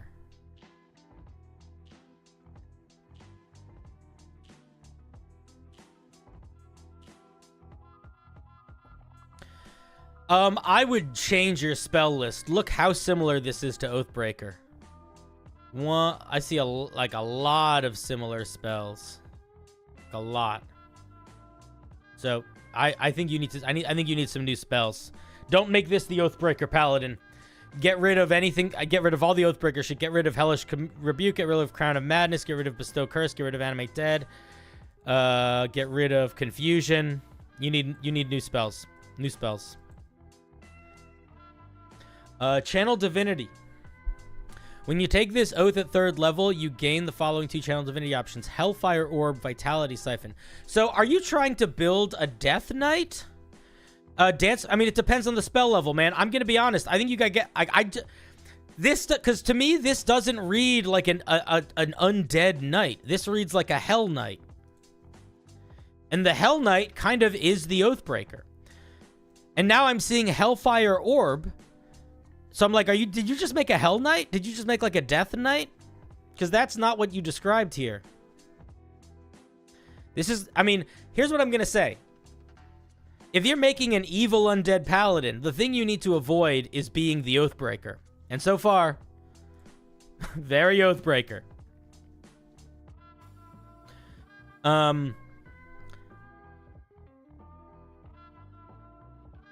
I mean, well, like, what's the point? You're saying an homage to it, but, like, if Hellfire Orb is an homage to the Death Knight, the Death Knight in D&D is not a Knight of Death. They are, like, an evil, infernal demon person. Like, they're super... That is not what this is. So, are you trying to make this a Death Knight, or are you trying to make this an Oath of Undeath Paladin? Because if you're trying to make it a Death Knight, then Hellfire Orb is fine. But it feels really out of place in like a Oath of Undeath Paladin. So that's a question to ask yourself. Hellfire Orb is an action. You can channel Divinity to conjure a ball of flame and lob it, great word, at a point within 30 feet of you. Each creature within 5 feet of the point must make Dex save or take 1d6 fire damage and 1d6 necrotic damage. Oh my god, that's so weak! This is way too weak. Okay, if you did want to keep this item, this feature, you need to pretty dramatically change it. My intent was something along the lines of Hero's Soul from Twilight Princess. I have no idea what the fuck that is. Lord Soft, no idea what that is. So here's what I'm going to say, Coder, as some general advice. When you're making a piece of homebrew, especially a subclass, the best thing you can do is have a very specific goal in mind. You should not have a vague idea of what you want it to be. You should be able to describe exactly what it is in a sentence and have every single thing that you are putting in it working towards making it that thing. Especially paladins, because paladins are very limited in the types of features they get, so you have to be really intentional with what features you give them. Because right now, this doesn't feel like this. I'm just like, this is an Oathbreaker paladin still. But also, if you want to do Hellfire Orb, it's got to be a lot stronger. A Channel Divinity feature should be like as powerful as like a 2nd level spell. So like, and it probably should, and it could scale with you potentially. So I would probably make this like a 10-foot radius, and I'd probably make it like 2D. I'd probably make it more fire, like, I don't know, a lot more of both. Maybe 3D's, maybe 2d6 fire damage and 2d6 necrotic damage, or 1d6 of each, and then plus your, maybe like, I don't know, plus your paladin level. It needs to be stronger, stronger. Sand Paladin. Sand Paladin is a great idea for one. I was in a one-shot recently that was basically just you're all members of adventuring guild. Someone has a goblin problem. They'll pay 100 gold to fix it. Very fun. Yeah, that's a good adventure. You don't need a complicated adventure to have fun. Oath of Death or Undeath seems like it'd be very focused around ceremonial rites and respecting preparing the dead for the next life. I mean, it could be a lot of things. I think that what's happening in the chat, though, is sort of, to my point, what you should be thinking about, Coder, is that if you go into something where it's like you have a sense of a couple different vibes you're working towards, but you don't actually have a specific, clear sense of what this is trying to be, it can really fuck with the feeling of like the pieces all fitting together of a subclass. Vitality Siphon is a bonus action when you hit a creature with a melee weapon attack. You can use Channel Divinity to gain hit points equal to any of the damage dealt during that attack. It's a pretty solid Channel Divinity. Again, doesn't really feel like Undeath at all, but is a fine Channel Divinity. But so far, this does not feel like an Undeath Paladin. Still just feels like a Hellfire Paladin. When you deal damage with your Divine Smite, you can deal necrotic damage instead of radiant. If you just deal necrotic damage, the damage rate increases this if your target is... Okay, so I'm going to be really honest here. I don't think you have a choice. You see how you're like... You can choose to deal necrotic damage, and if you do, it deals extra damage to Celestial and Fey rather than Fiend or Undead. Make it one or the other. Don't give you the choice. As soon as you give them the choice, it becomes basically a benefit, and normally Paladins do not get another third level feature. They just get their Channel Divinity. So... if you want to do Desecrated Smites, don't make it a benefit. Just make it so you're stuck. You do necrotic damage now. Is that how the Oathbreaker works? No, the Oathbreaker still just does Radiant, I think. Aura of Undying. Beginning at 7th level, you emanate an aura that allows you and your allies to further cheat death. You and any creature within 10 feet of you gains advantage on death saving throws and immediately gains 1 hit point on a roll of a 19 or a 20. You do not have to be conscious to grant this bonus. Additionally, you gain resistance to necrotic damage. This is a really, really solid aura. I like it. Good. Solid aura. Strong. Useful. Big fan. Big fan. Good night, who's ever going to bed. Good night, Aton. Deathless. At 15th level, your oath begins to change your body. You are immune to poison damage in the poisoned condition. You already get immunity to poison as a paladin, like way earlier than this, so you don't need to do that. You also no longer age and do not need to eat, sleep, or drink or breathe. Magic cannot age you, put you to sleep. That might also be a paladin thing, maybe not. You gain the same benefits for 4 hours. Additionally, when you are an ally reduced to 0 hit points, you can use your reaction to absorb its essence and gain temporary hit points equal to your paladin level. What do you mean by an ally? That's not a clear enough word. Also, when you or an ally reduce a creature to 0 hit points. Oh, no. Okay, no. Here's what you say. Just say when a creature drops to 0 hit points within 30 feet of you, you can use your reaction to, absorb its essence. This is really... The problem with this is just a feature that the Fiend Warlock gets. Which is not like the end of the world, but like it's just this. It's just Dark One's Blessing. So I wish we could see something unique here. I wish we were seeing something that wasn't a brand new feature. Like this kind of deathless stuff, it's hard to get it in earlier because you can't really, because it's like you can't put these things in. So I get why you put it here. But the vibe of this mechanic and this mechanic should be the vibe of the Channel Divinities. Because I feel like you do sort of find your vibe by 15th level, but it's too late. We need to fix it early. We need to go back and fix the early levels and fix the spells. Gaining temporary hit points is fine. It's not that exciting, but I think it's solid for a 15th level feature. 15th level features are usually not actually that crazy for paladins. They're usually quite good, but not crazy. Not always, but that's usually how it goes. Death Defiant. You've gained the power to defy death's will. If you are subjected to an effect that would kill you instantaneously without dealing damage, that effect is instead negated against you. Additionally, wait a second, let's say that again. If you're subject to an effect that would kill you instantly without dealing damage, that effect is negated against. I would probably say the way that I would write that is if you're subject to an effect that would kill you instantly without dealing damage, you instead drop to 0 hit points. Period. That's how I would write that. Additionally, as an action, when you're reduced to 0 hit points, you bolster your necrotic power. You cannot use an act. Oh, I see. As an action, or when you are reduced to 0 hit points, you bolster your necrotic power and gain the following. Don't do the reduced to 0 hit points thing. Just make it an action. Just make it an action. You gain temporary hit points equal to your hit point maximum. Nope, too strong. Sorry, buddy. Too many hit points. When you would fall unconscious, you instead remain unconscious. What? You must make death saving throws. When you would fall unconscious, you instead remain conscious. Oh, I see. This is just a thing that barbarians get. This is just the zealot barbarian feature. Give us something new. Stop pulling things from other subclasses. Give us some unique features. So this is very similar to what barbarian. This is just what the zealot barbarian gets. Just to remind everybody, Rage Beyond Death. If a creature starts their turn within 30 feet of you, they must make a wisdom saving throw. On a failed saving throw, their speed is reduced to 0, and they are frightened of you for 1 minute. This doesn't make sense. So here's what I'll say. I think you completely ground up. You need to ground up redo Channel Divinity and ground up redo Death Defiant. You can keep this first part if you want, but all the rest of this needs dramatic changes.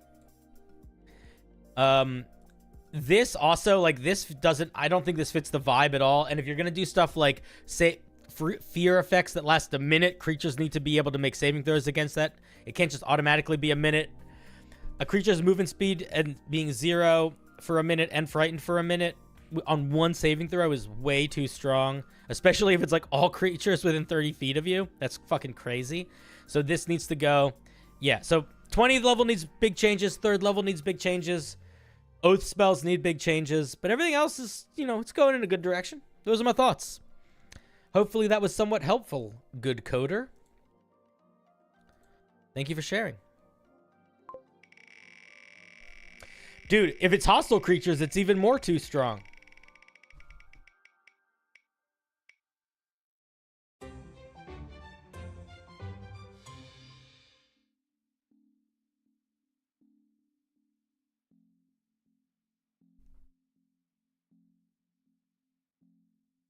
It was, thank you. I'll make a revision and ask for them in the Discord. Hell yeah. Baba's up.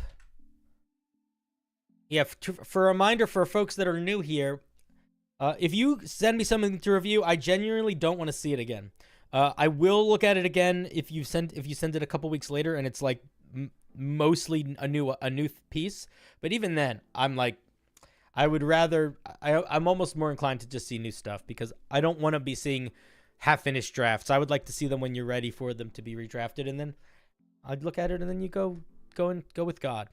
What's up? I want more fun illusion spells, so I made one. Hope it's fun. Let's take a look. Did you want to come on stream, Baba?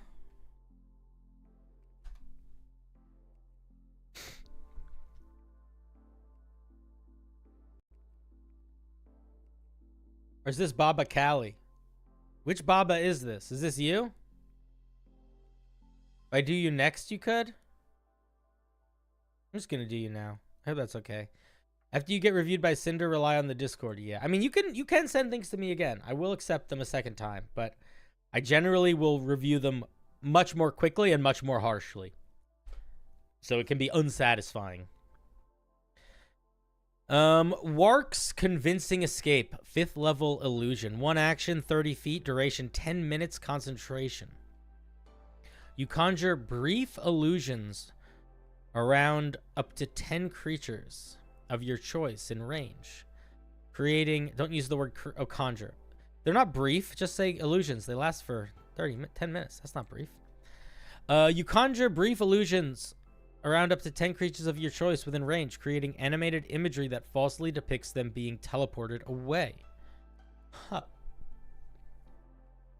Each creature you target, along with anything they're wearing or carrying, becomes invisible and is shrouded in a cloak of silence that prevents any noise they make from being heard. These effects end for an affected creature if they move or take any actions. Wow. What an interesting spell. So the only thing that this is similar to is Mislead. But Mislead is very different. Mislead is also 5th level, but it's an hour, and you can move and stuff. You can move. And you can move your double around. This spell basically just makes it look like everyone teleports away, but actually just makes them invisible. Huh. I think 10 creatures might be too high. Maybe.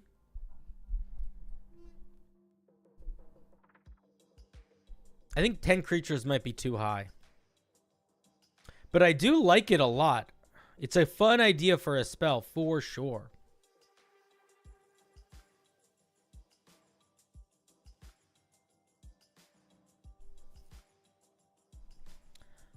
That's the same as seeming, isn't it? Seeming is different. Seeming is like not invisible. It's like disguised self, sort of. I don't know if it's the same as seeming. I just think it's too many creatures to be able to make invisible for 10 minutes. Is that crazy? Maybe it's not. It's a 5th level spell. Maybe it's fine. I almost want this to be a 4th level spell, and then for this to be like 6 creatures. I feel like that's what I want it to be. I don't love the idea of punishing your friends for being near you when being near the paladin. Oh, you guys are still talking about that. I think you meant the number of creatures. Yeah, there definitely should be a DC to catch on, sort of like it would be an investigation check if it's an illusion spell against the DC, your spell save DC. That's what it would be. I mean, look, maybe it's fine. Maybe it's fine. In my opinion, this could be a 4th level spell, and you could lower this number to 6. In my opinion. But overall, I think it's a cool idea. I think it's a fun spell. I think there's a lot of ways you could use it. I could see people both really liking it and also using it and then it not working the way they want and them getting frustrated. Which I don't think would be an issue with the spell, but this is one of those spells where it's like, this is what would happen with me, and this is in no way a detriment on the spell because it has to do with more with players that I've played with than writers. But I've had plenty of players that would read this, and then they would read this, and then they would just forget to read this last sentence, and then they would get really upset when I pointed it out later. You guys have players like that ever? Baba, that was pretty cool. I like it. It's very straightforward, very simple. Big fan.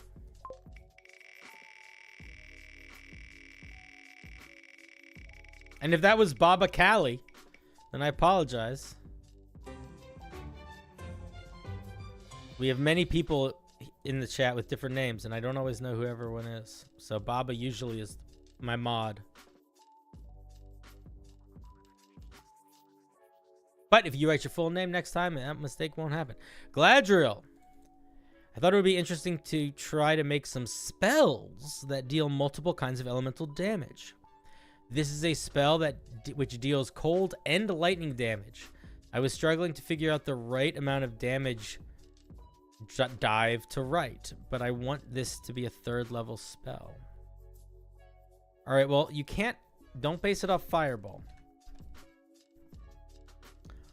Oh, you based it off Fireball. Okay.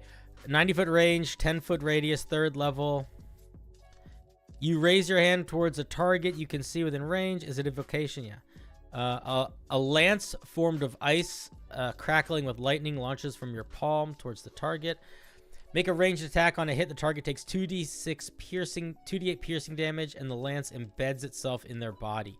On each of your turns for the duration, you can use your bonus action to deal 2d8 cold damage to the target of the spell. Additionally, when you use your bonus action to deal this damage, the lightning within the lance, all creatures within 10 feet of the lance must make a dex saving throw. On a failure, they take 3d8 lightning damage. And you can do this every turn for a minute? You can make this a 3rd level spell if it just happens once. If it's like a boosted ice knife. But no. If it does... Here's what you do. You can make it make it do 2d8 cold damage on a hit. And then 3d8 cold damage to all creatures in a 10-foot radius. You could do that.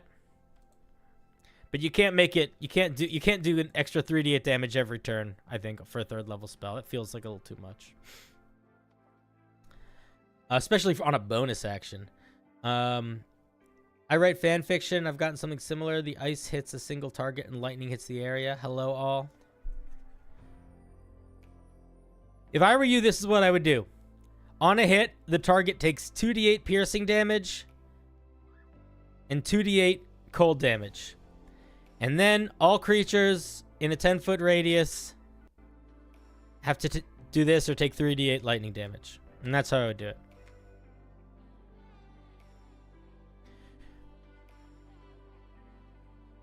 Yes, but there are some pretty severe limits to call lightning. The range is not nearly as long. You have to be outside. It's just 3d10 damage. It's not this extra stuff plus 3d10 damage. It's just 1 damage type instead of 3 damage types. So there's a couple reasons why I feel the way that I do. So yeah, I would tone it back a little bit that way. Make the initial lance hit harder and explode. Or you got to tone this lightning damage down.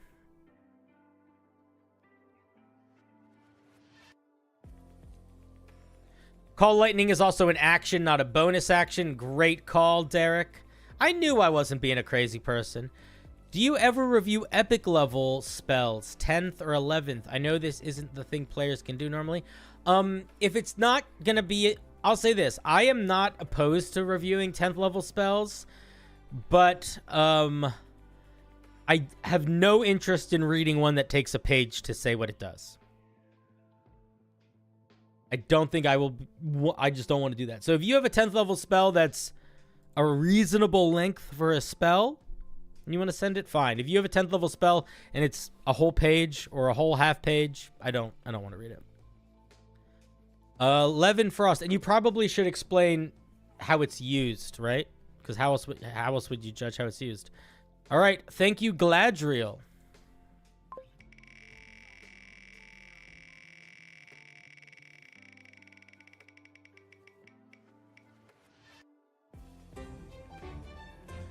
Ambrose, Lord of Destruction. Oh, I see Ambrose is in the chat, so I can pull them in. Did you really send me a fucking monk subclass? Alright. Yo, you haven't been paying attention to the stream lately. Hey, Ambrose. What's up, buddy? Ambrose, unmute. Ambrose, unmute. Ambrose, you fuck, unmute. All right, if you don't unmute, I guess you could just hang out here in the stream, and you won't talk, and you'll just hang out here. That's fine. This is my first homebrew I've ever submitted to anyone. Okie doke. Oh, you left. Bye. All right, well, maybe you'll come back. As a bonus action, you can spend 1 key point to alter the form of your body. Choose height, width.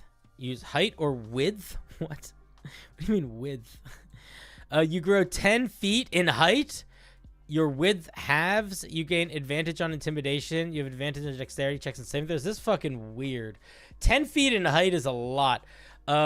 You flatten yourself 5 feet in every direction. You gain advantage on intimidation and grappling. Why do both of these do intimidation? They shouldn't both do intimidation. Your AC increases by 1. Enemies gain advantage against you. They gain advantage on what? What do enemies gain advantage on? All right, let's see if you're here.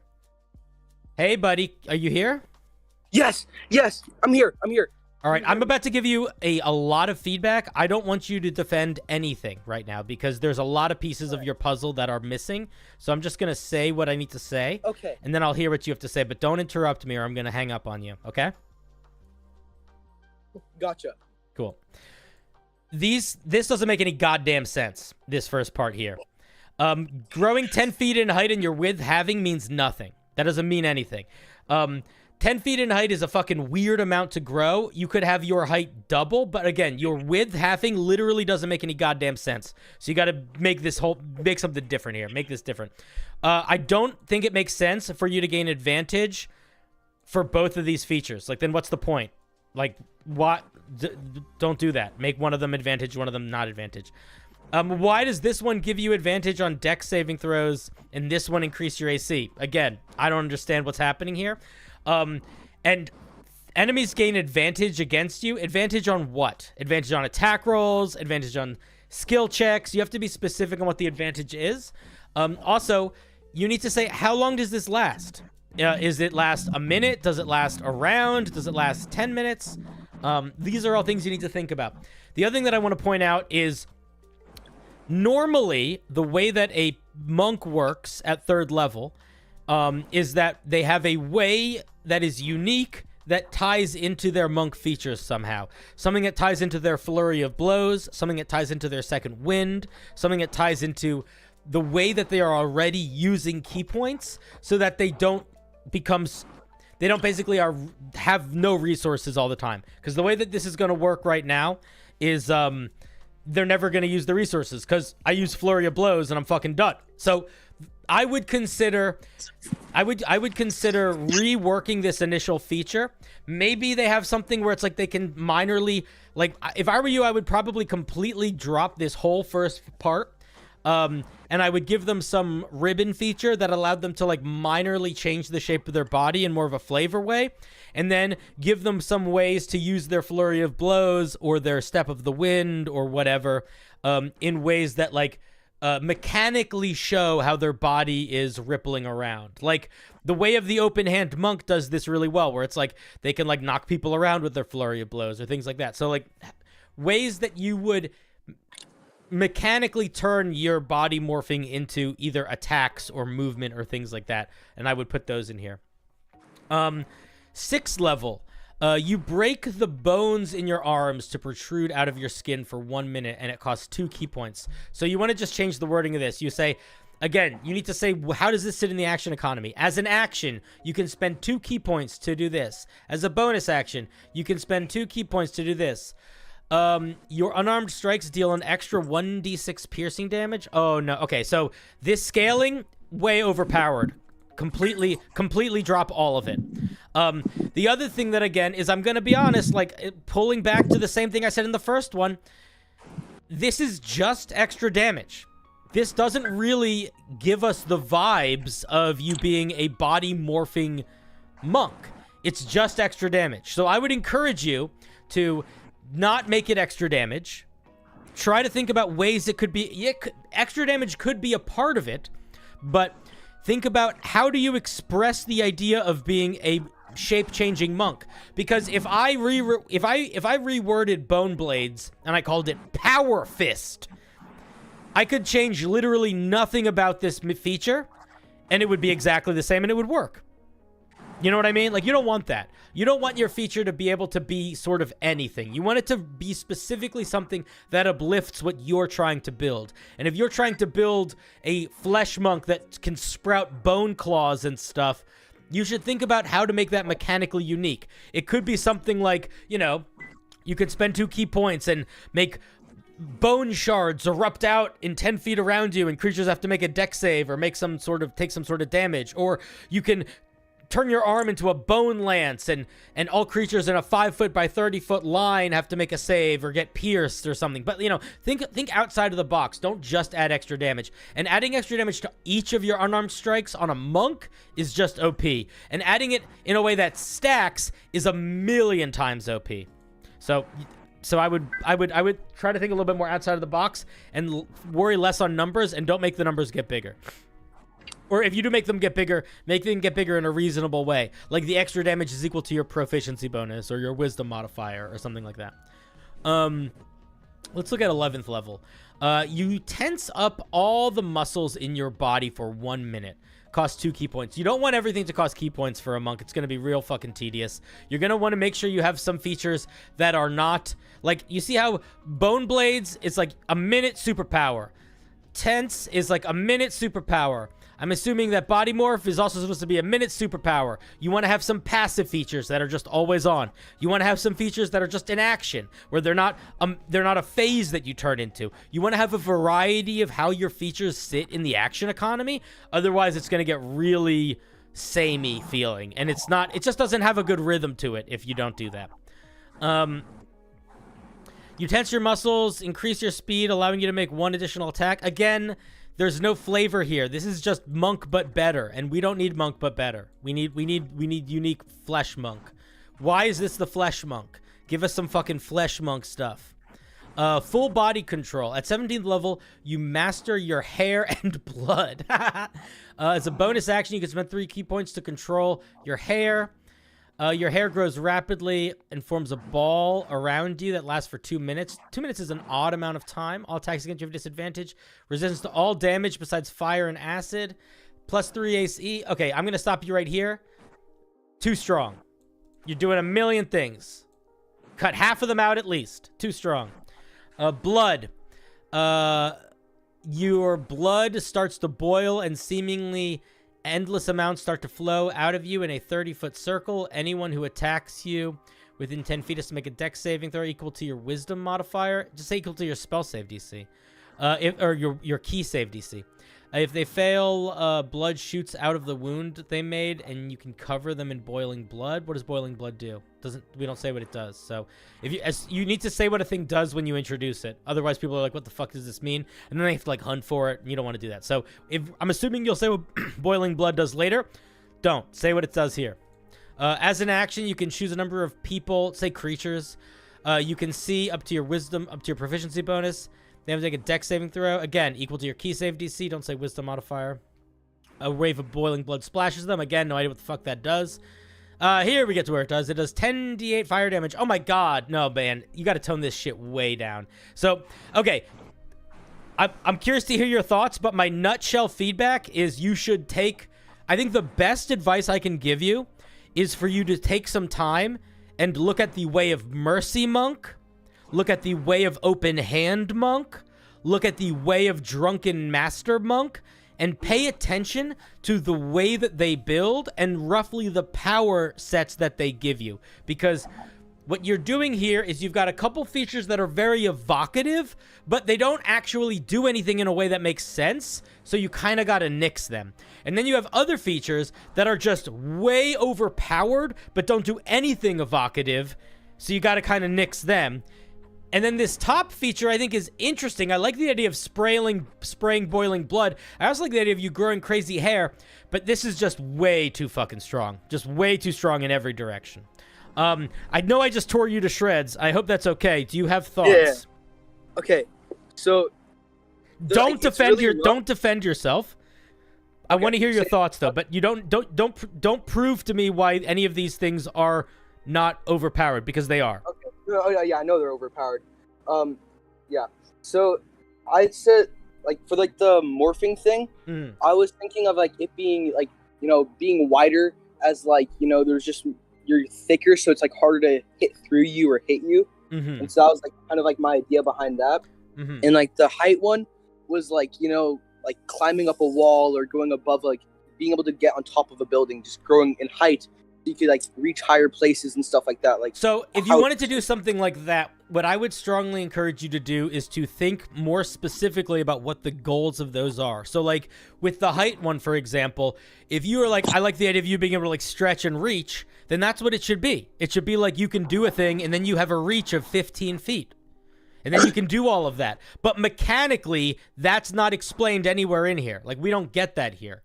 And, like, specifying your width halves is fine for flavor, but we need mechanics to back that up. So, what I would do, I think think about what the goal is. Like, you're, like, with the width one, it's almost like, it's not really width. Like, I don't think you need to do height and width. That's a weird way to do it. I would do it like stretch and squeeze in almost.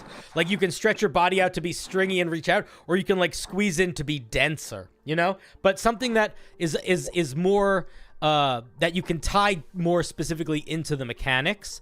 And then also whatever your goal is for what you want these things to feel like, make sure you are really clear with the mechanics for it, because what you're doing here is something that is unusual, which is not bad. In fact, I would argue it's good. I would much rather read a subclass like this than another speedster monk or fucking artificer that infuses spells into different types of objects. Like this is a unique idea. And I think what you need to do, and it will majorly benefit you, is to think about specifically what you think is exciting and cool about being a fleshy monk, like a flesh warping monk, and then how to express those things in very specific mechanics. And then post it in my Discord in the peer review stream section, and people will give you some good feedback on it, because I do think the core idea here is really solid, but I think you're getting bogged down in the way in the difference between the concept and the clarity of the mechanics, if that makes sense. Okay. And then the other thing is you just got to tone it back. There is a strong inclination to make monks overpowered. Everyone has it. And I get it, but you can't go to the moon. You gotta keep it somewhat reasonable. Bone Blades was a bit too strong now. I would say that is an understatement, but I will accept it. Yeah, and then I know Boiling Blood does a lot. It just does too much. Like you gotta it just does way too much. Like I feel like if the thing that you like the most about Boiling Blood is you spray blood that hurts people, it should basically be something like whenever a creature hits you with a melee attack, they take 2d8 fire damage all the time. Just make it that. Mm-hmm. Like that'll be good. Okay. That's strong. It could be more damage than that too. Like it's level 18. You don't need to be weak, but 10d8 fire damage a jillion times is too much. Yeah, because in my head I was like, open hand gets to like practically insta kill or do 10d10. I should make this do quite a bit of damage as well. You can make it do that if you're making it do it to one thing. Yeah, and it takes like 3 turns to pull off. To hit multiple people makes it. Well, that's what I mean. If you're making it do multiple people, then you got to really scale down the damage. And going 10d8 is not enough scaling it down at all. Yeah. It's like crowd control on drugs. Yeah, or, if you want it to be fucking crazy, you can. It just has to be way limited in use. Make it a once-a-day feature. Make it once a day, or then 6 key points to use again. So it's like a big cost. You can do something like that, too. And then I know for hair, Hair's just doing too many things. Really OP, and that's why... It's just way too much. Again, it's like all attacks have disadvantage, resistance to all damage types except for 2. Already, that's too much. That's too much with just these 2. And then the AC bonus. AC bonus, still too much. Healing bonus, still too much. 3/4 cover feels like it's still too much. Because the other thing is 3/4 cover is just +5 to your AC. So basically, it's +8 to your AC is what it means. Okay, I did not know that. I thought 3/4 cover was just used for archery and like whenever the mechanics of 3/4 cover is a +5 to your AC. Okay, I did not know that. Thank you. Yeah, no problem. So yeah, I would just, if anything, I would probably make the hair I would almost treat the hair as just like a wall of temporary hit points. Okay. Something like that. But I love the idea, and I do hope you keep working on it. And I thank you for sharing. Do you have any final questions or thoughts? I have one final thought, and it is that I love you. Bye bye. God damn it, Ambrose, son of a bitch. He got me.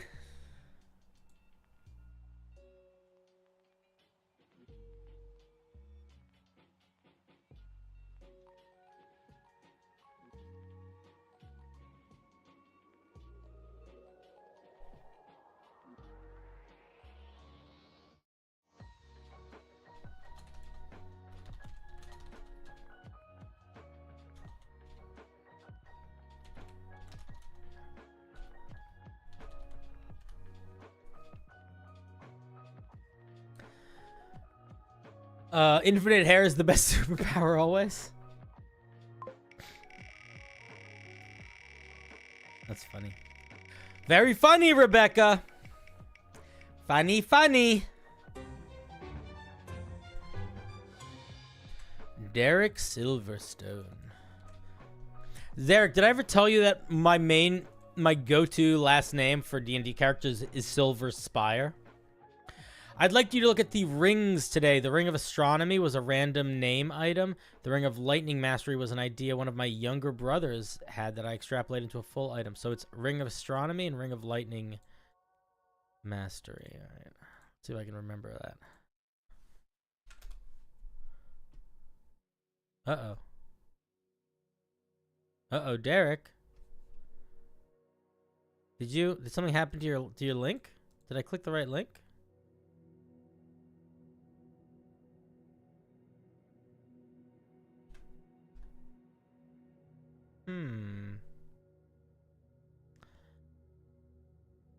Derek, well, he's in VC, but where is he? Hey, dude, where did you send the real link? Oh, I see it. I got it.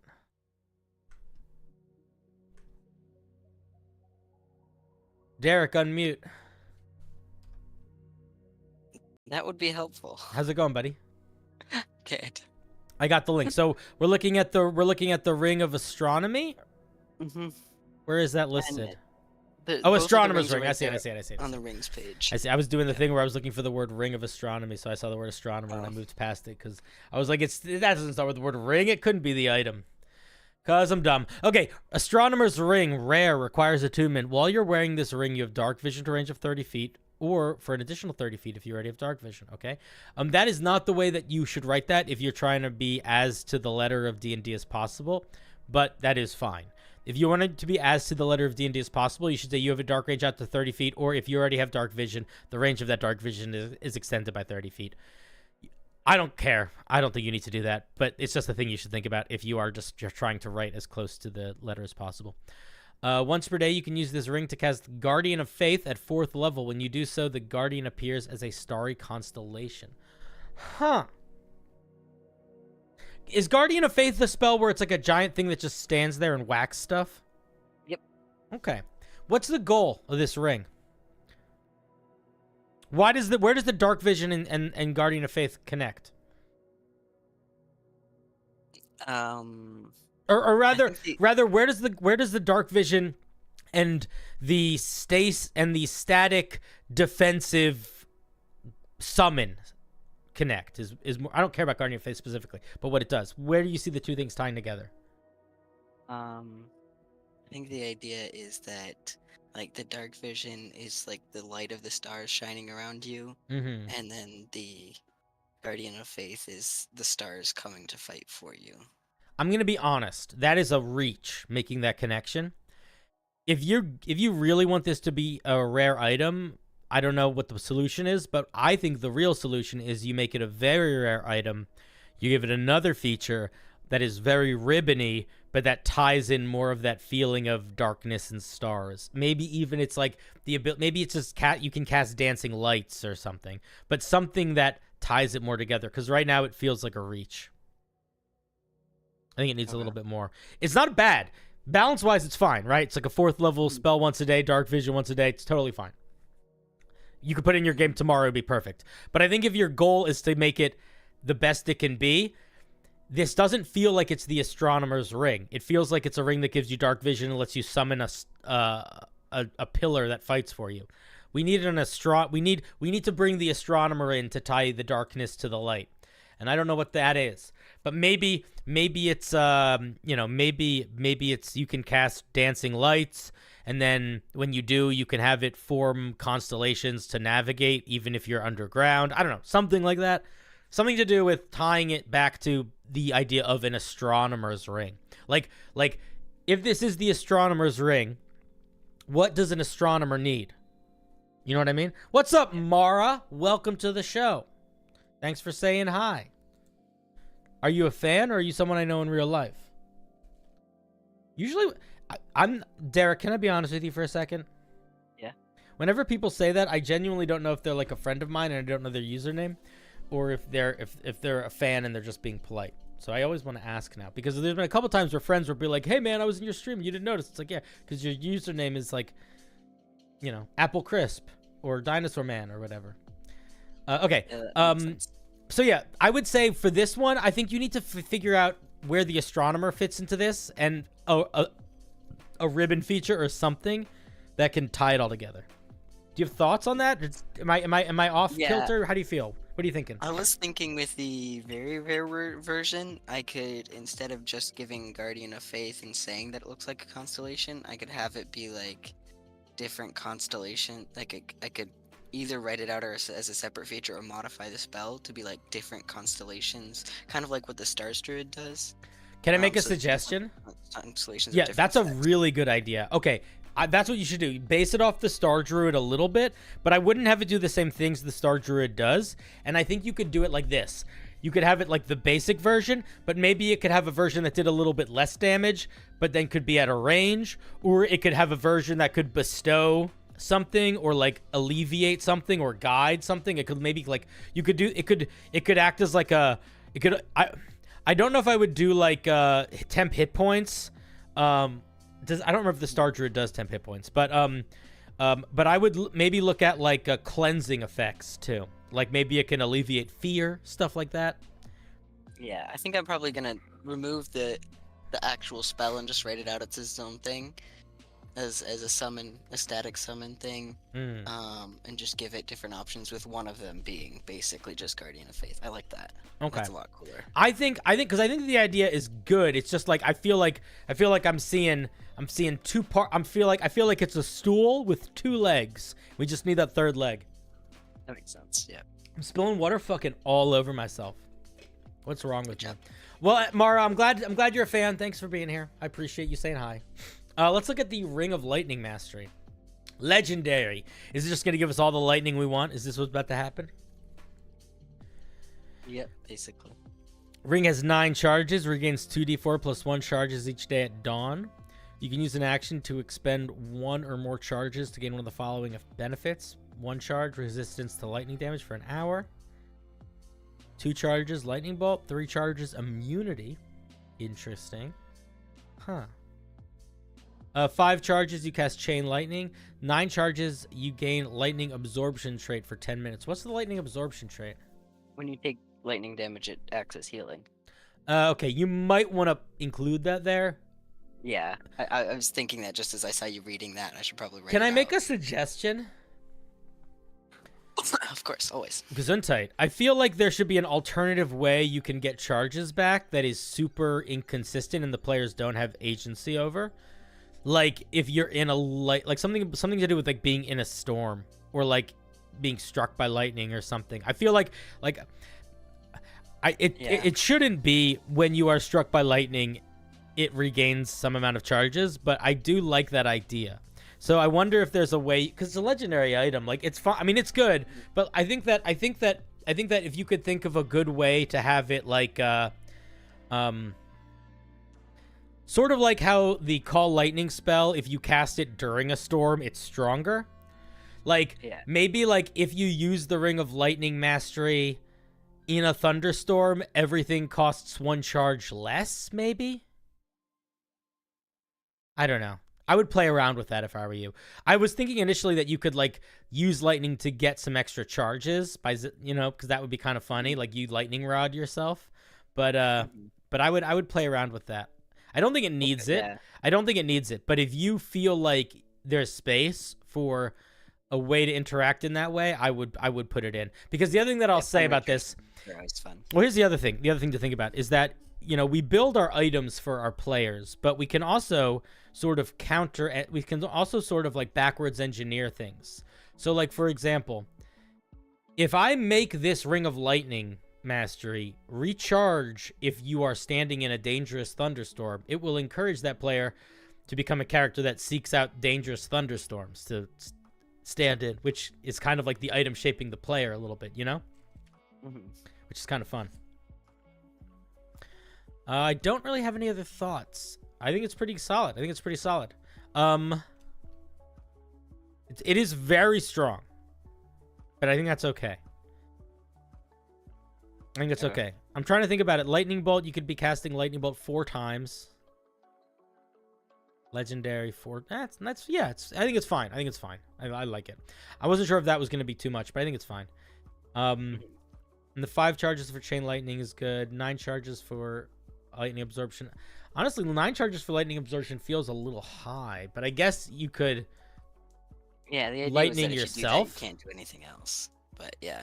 I guess you could lightning yourself. No, you can't. Yeah, your party can at least. Yeah. I don't know, man. I actually think the 9 charges might be too high. Thinking 7? Yeah.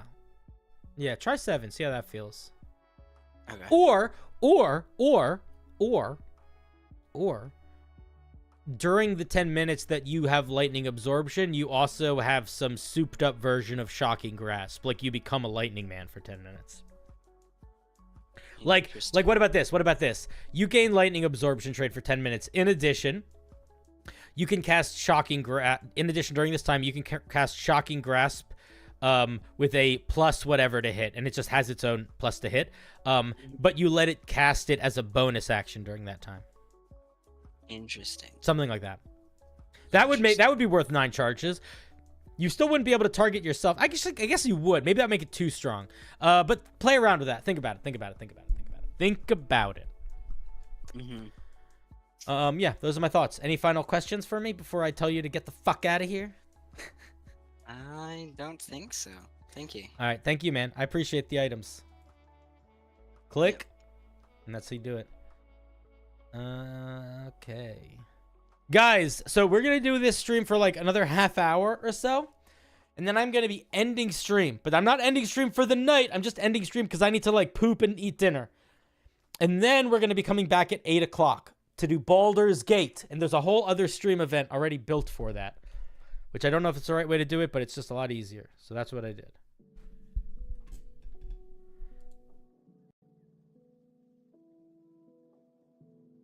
Okay.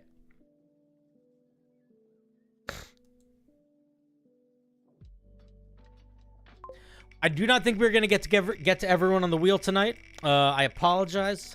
I do usually try to get to everyone on the wheel on Thursday nights, but I cannot guarantee it. But there is always next Thursday. And there's also always Sunday. Next is name. Never made a full subclass before, so this one will be interesting. I don't think name I saw in the chat, did I? There. Hey, buddy.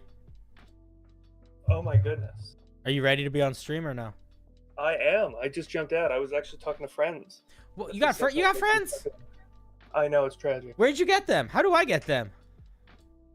I think weren't you just saying that you just had a friend, your new friend? Who's my new friend? The one you're playing Baldur's Gate with. Zach. Oh, god damn it. Yeah. See, this is why I can never share anything personal, because y'all turn it against me. You said it on stream. I know, and I'm saying that I regret sharing a personal thing on stream because you can use it against me. You can weaponize my honesty. Okay, that's fair. Okay. Yeah. I was I'm giving the side eye. Okay. So this is the Circle of Rot Druid. Yeah. Yeah. So elevator pitch the Circle of Rot to stream so people know what it is, or not the Circle of Rot. Rot magic. Yeah. Rot magic is the magic associated with plants and death. It's usually about taking kind of like constant pain in exchange for power. Cool. Let's look at the spells first. Adapting senses, foreign growth. So these are spells that I have looked at on stream before. I recognize these names. Okay, Ray of Sickness, Look at Plants and Animals, Ray of Feeblement, Stinking Cloud, Sword of Rot. Did I not link it in the chat? I don't know if I did. Here it is. Go check it out. I am not going to review all of these spells right now for you, chat, because I already did on stream before. But I'm going to just say to chat, look at these spells because they're very cool. They're cool spells. Protective Parasite is new, so if you want to look at it. I'm going to look at the subclass. We'll see if I'm going to look at a whole spell. Probably not. Okay, no worries. But overall, the spell list looks good for the ordinary spells, and from the ones that I remember, it looks good as well. Let's take a look at Flora and Fungi. Second level Circle of Rot feature. You are attuned to the life of slow growth and decay. You can expend use of your wild shape to transform into a plant you have seen before. All other wild shape restrictions apply to this. Now, when you say plant, do you mean plant type creature? Yes. Okay. I wonder if that needs to be clarified, only because it's also just plants. Like, if I say aberration, I know I mean aberration. Yeah, that's fair. Plant, I think you might need to say plant type, maybe? I don't know. Did you look at the different plant types you can turn into? Yes. They seem reasonable?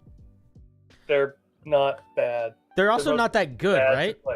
No, yeah, this is a flavory thing. Mostly. Yeah, but most of the plant, because I'm trying to think of like the probably the best ones you wouldn't be able to get until like even like what, like Shambling Mound, you probably wouldn't get until like what, like 20th level. You don't get Shambling Mound. Well, okay. Well, you don't. Well, the wild shape is restricted to first level, so you're spoiling the last feature. I'm sorry. We'll get there. We'll get there. Yeah, but. Okay. It caps out at CR1. Oh, that's right. It does, unless you're a moon druid. I'm sorry. I'm getting mixed up. Okay, cool. I'm not Okay, so I like this. Solid. Boop. Haze of Decay. As a bonus action, you can expend a use of your wild shape to emit an aura of decay for 10 minutes that extends from you 10 feet in every direction. While the aura is active, it provides the following effects. Creatures of your choice within the aura cannot regain hit points. If you damage a creature in your aura, it must make a con saving throw. It's 10-foot aura? Yeah. Con saving throw. Excuse me. Against your spell save DC. On a failed save, the creature is poisoned for 1 minute. Creatures poisoned this way, remake the save at the end of each of their turns. And the radius of haze increases to 20 feet at 6th level, 25 at 10th, 30 at 14th. Why the 10 to 20 jump? Why not 10 to 15? Was that an intentional choice? Just, I needed to make a weird jump. I wanted it 30 at 14th and didn't know a good way to do it. I might just cut the 25 feet at 10th, but I might 20 feet at 6 feels like a lot is the only thing. Okay. Like if I were you, I would either have it not grow. I would either do one of two things. I would either have it start I would either completely cut out the 6th and 10th level and have it sort of like a paladin aura where it goes from 10 to 30, or I would just have it grow once at 10th before 14th. I would cut the 6th one out. That's fine. So what does this actually do? People can't get hit points and they get poisoned. So, I'm gonna be honest, dude. I think you need a little bit more strength at 2nd level. I don't think this is enough. I give you 3 spells, and you are a druid, so I didn't want to make it too much. Is one of them a cantrip? Yeah. Yeah, but the Spore Druid gets 3 spells. Maybe? It doesn't get anything at 2nd, I don't think. They get a cantrip, don't they? Well, they get a cantrip, but I don't think they have any official... Like, I give you level 1, 2 level 1 spells, but I get you. My light just turned off here. Maybe it's fine. I don't know. I feel like you could get something. I feel like you could put something else in Haze of... I think you could buff Haze of Decay. Okay. And I think it would be okay. A little bit. Not the range, but maybe what it does a little bit. Like maybe... Well, like, just thinking logically about it, like, maybe... I mean, it could do some amount of passive damage. It could do some sort of obscuring, depending on how haze it is, right? Like, is it like actually like a gas coming out? And then we got the circle spells. We looked at them already. Redirected Rod at 6th level. When you are subject to the poisoned condition, you can choose to alter its effects for its remaining duration. No action required. You are still considered poisoned for the duration. When you do, you are subject to the following effects. Attack rolls and ability checks are no longer made with a disadvantage. At the start of your turn, you take 1d4 necrotic damage. This damage ignores temporary hit points. You automatically succeed. Okay, so basically you can choose to not have the negative benefits of the poison condition and just take damage instead. Take bleed, yeah. Yeah. You can use your bonus action to end the poison condition on yourself, and you can just end it. Yes. Additionally, if you're poisoned, your attacks do an additional 1d8 necrotic damage. Oh, that's interesting. Do you have a way to intentionally inflict the poison condition on yourself? I do. Does this subclass come with it, though, specifically? Yes. Is it in one of the spells? It's a spell. It's one of the spells. Okay, cool. If it didn't, I was going to say it needs it. You know what I mean? Yeah, I got you. Okay, I like this a lot. Did you intentionally make it your attacks that include spells here? Did you intentionally use attacks? I did not. I just said attacks, but do you want it to include spells, or do you not want it to include spells? I don't know. Well, I was debating that. So if you want it to include spells, then leave it as is. If you don't want it to include spells, say weapon attacks. Okay. Well, spell attack is separate, right? Like, so there are spell attacks. There are spell attacks, which are just spell attacks. There are weapon attacks, which are just weapon attacks, or there are attacks, which includes both. It is annoying, but that is what it is. That's how it works. No, I meant that this doesn't affect saving throws. No, it doesn't affect saving throws at all. Okay, the saving throw ones. So this doesn't. So like if I cast, like I think this doesn't affect Fireball or something. It wouldn't affect Fireball. It wouldn't affect like Toll of the Dead, but it would affect like Shocking Grasp or like Thorn Whip, for example. Then that's fine. That seems fine. Cool. Pervasive Poison. Your attacks and spells ignore resistance to poison damage. Okay. In addition, when are you going to do anything with immunity? We'll see. In addition, when a non-construct creature is inside your haze, immunity to poison condition is ignored. I don't think you should write this in the passive voice. I think you should write it in the active voice. In addition, when any non-construct creature inside your haze that has immunity to poison damage, not poison damage. Immunity to the poisoned condition loses it while they were within the haze. Something like that. Okay. I think mechanically it's solid. I just think you got to change the language a little bit to make it more active. Okay, so immunity to poison damage is never a missed thing. So if you're fighting a creature that's immune to poison damage, they're always going to be immune to the poison damage that you're doing. But you're not doing that much poison damage. You're doing mostly necrotic damage, so it doesn't matter. Okay. Let's look at Rotting Mound. As an action, you can wild shape into a shambling mound for up to 10 minutes. This does not expend use of your wild shape. Once you use this feature, you can't do so until you finish the long rest. I have a question. Why is this the 14th level feature, not the 10th level feature? Was that an intentional choice? Because Shambling Mound is a CR 5, so if Moondruid spends 2 uses of it at CR to of wild shape to get it at like a 10. At 10 for a CR5, and since I'm not expending anything, it's just 14th. But the other thing is like if you're poisoned as a Rotting Mound, which is not immune to the poisoned condition, you can do a bunch of extra necrotic damage on your multi-attacks. Yes, that's true.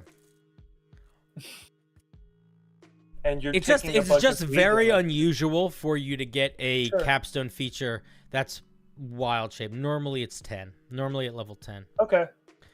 Okay. Is there a reason why you didn't do the oh, I see.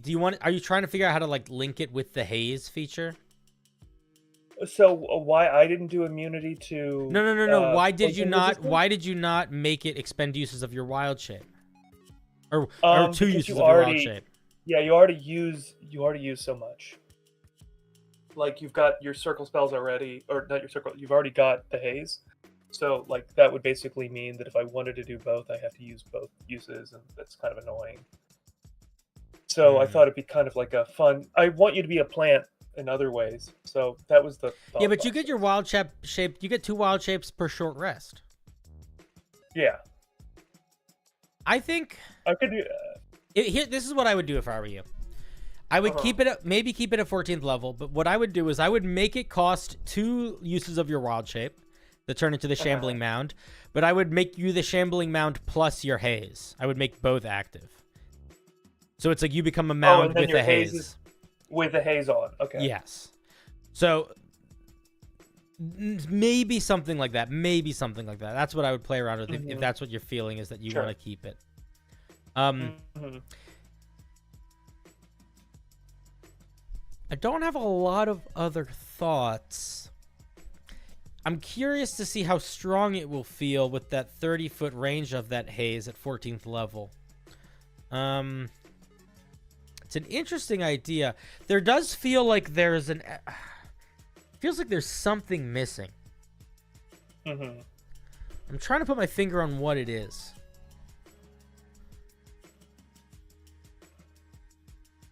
I don't think we're going for a moon druid thing here, Zeke, so I don't think we're going to do that. Well, there's another druid, I think, that, like, the spore druid gets the stuff where you, like, become a plant. So they get the stuff where it's like, I don't need to breathe or anything. So I understand not doing that exactly.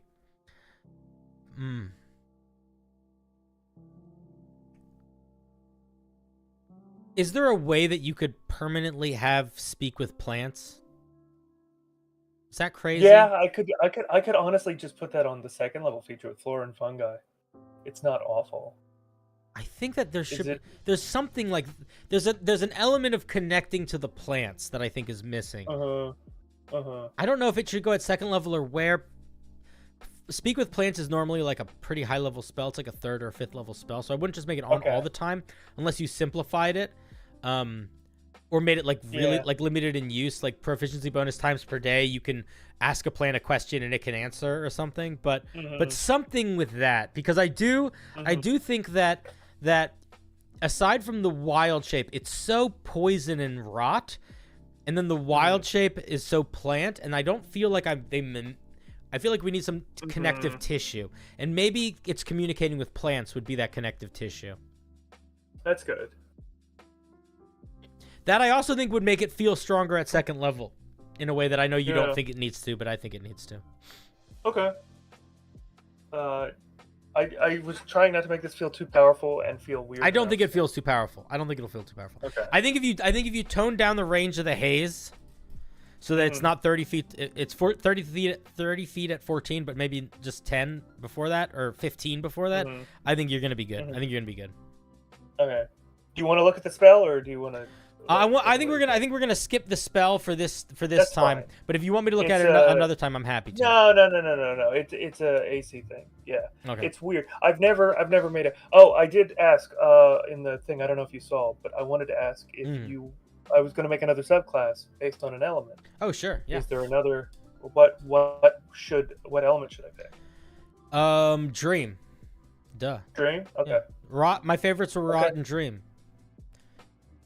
I think Earth was interesting. I'll be honest. I appreciate what you're doing with Shadow, but it's not my vibe. It's not. I'm not a big fan of the giant give, giant take mechanic for things I want to play. I will read and review it, but I won't be as excited to read and review it as I will the other ones.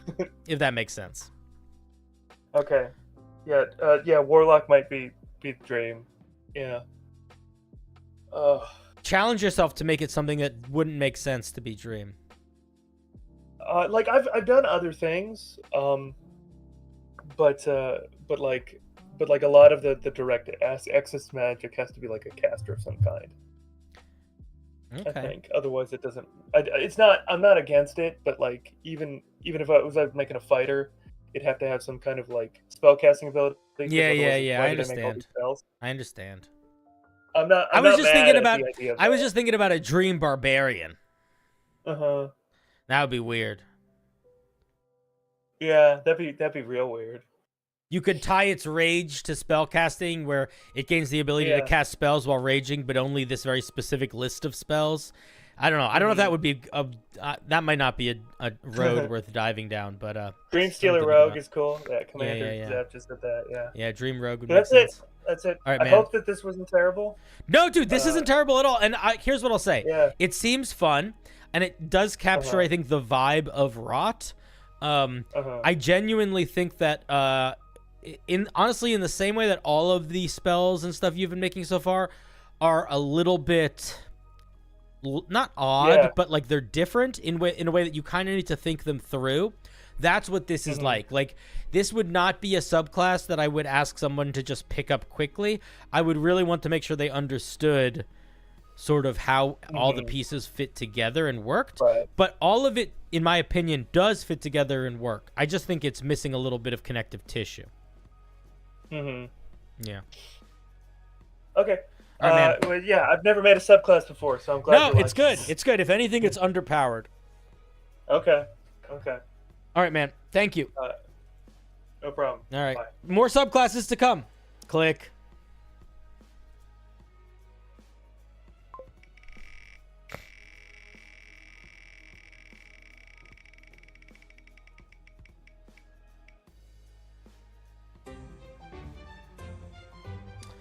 Next we have Violet.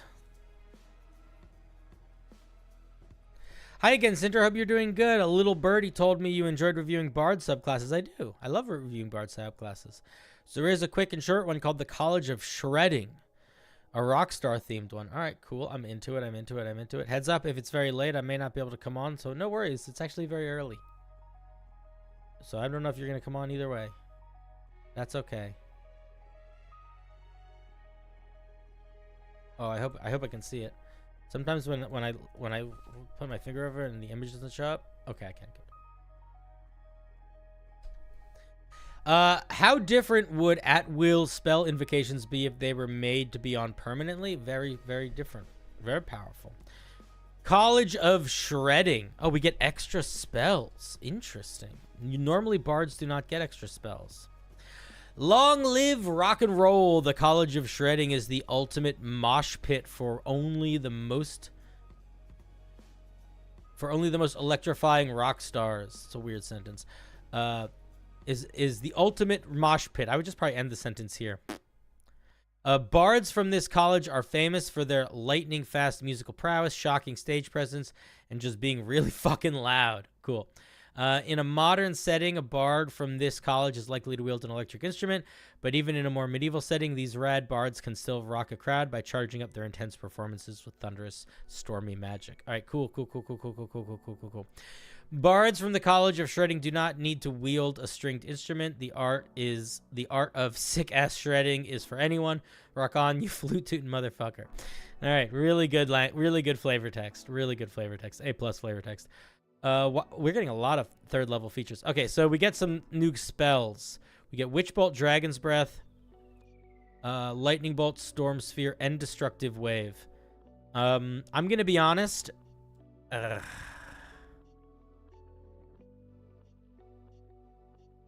Let me see. Do we get these spells, or can we just pick them? Okay, cool. So we do not automatically get these spells. We just can learn them. That's a big difference. For folks that are watching at home, that means that it's not like you inherently learn these spells. It's just that when you learn a bard spell, you can pick one of these spells. Got it. I accept that.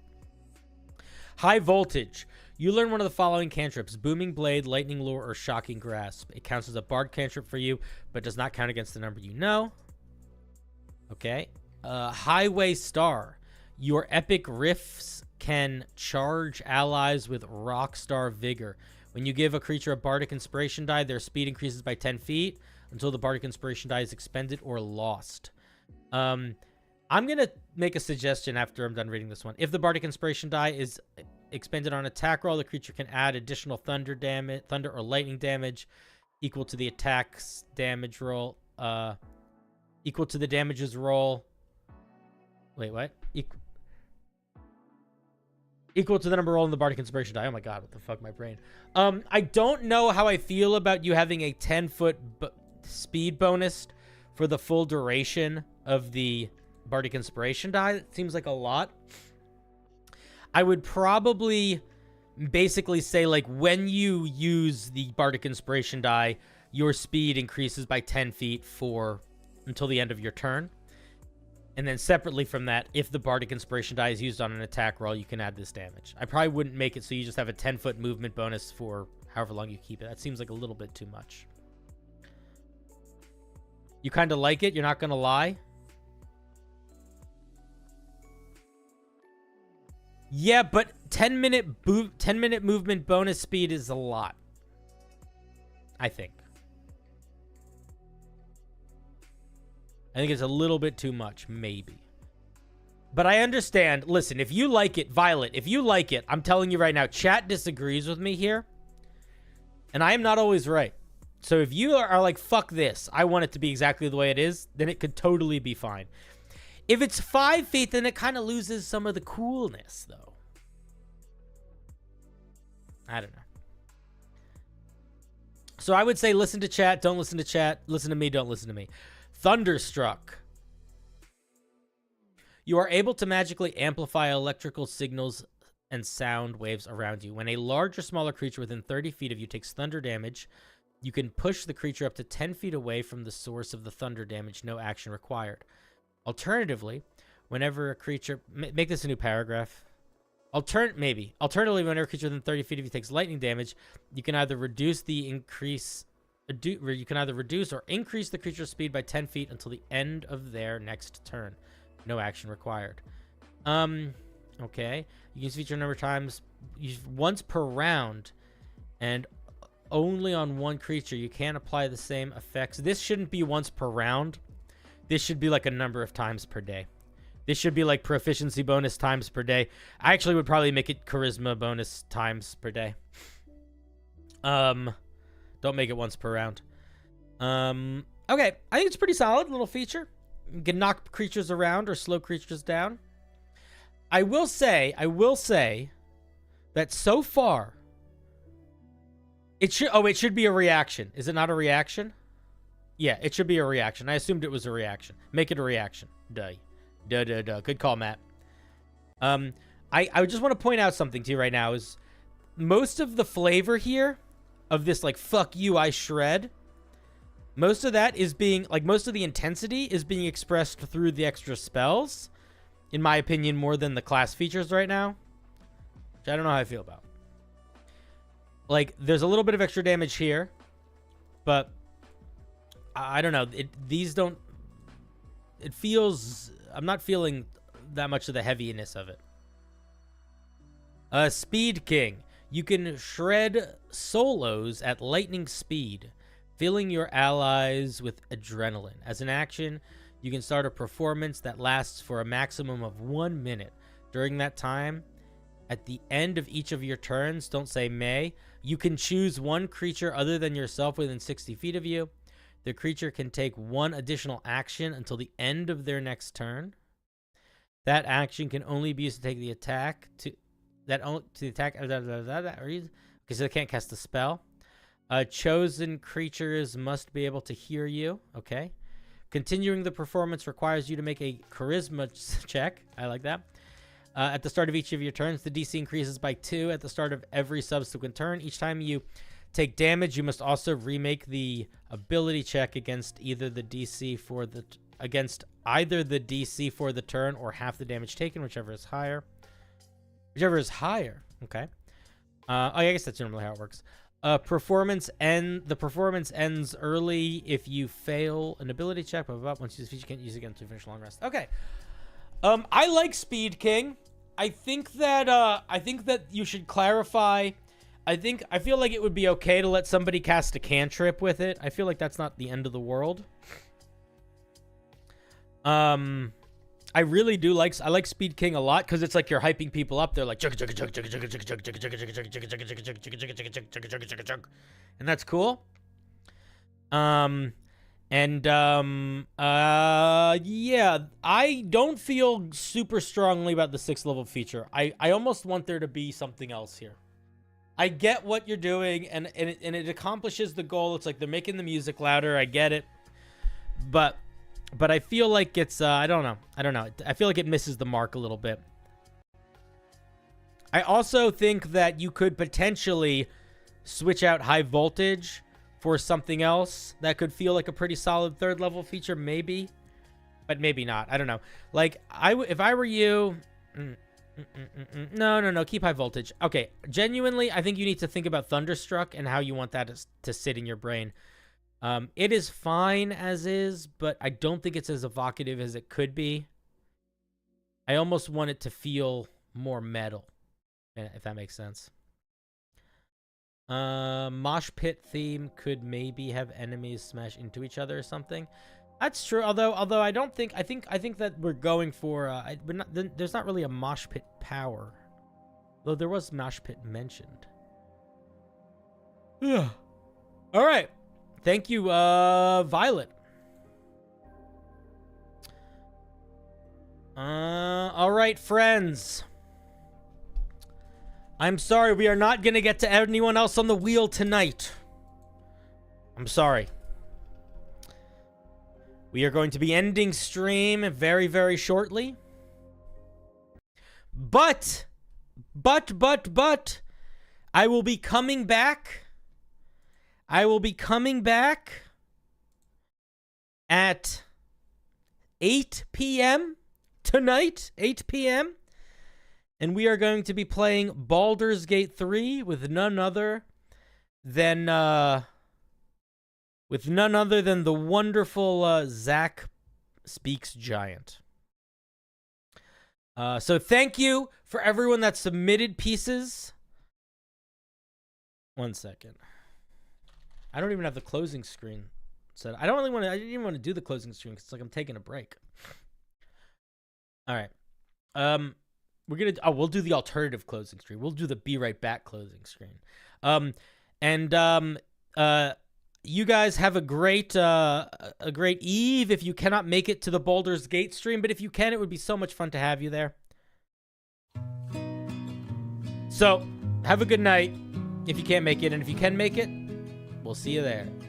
And we're gonna do a fake closing screen. It's just gonna say BRB, because I will BRB at 8 o'clock. All right, I love you. Bye. See you at 8. I don't think about it.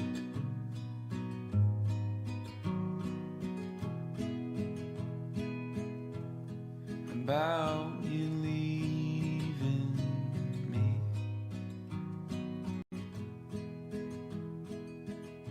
I don't know who I'd be.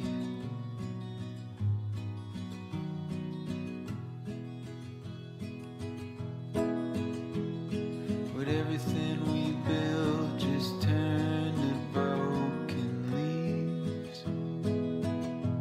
I don't think about it.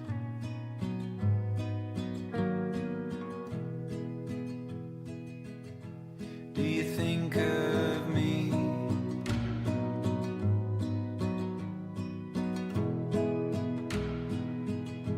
Walking out that door.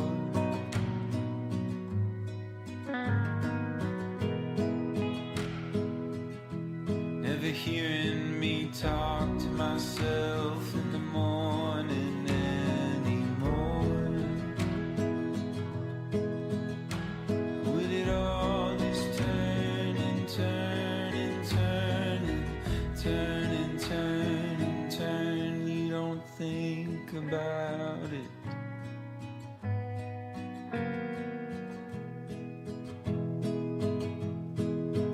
Maybe it scares you like it scares me. What do we do with all the possibilities? Doesn't it scare you like it scares me? What do we do with all the possibilities? We don't think about it.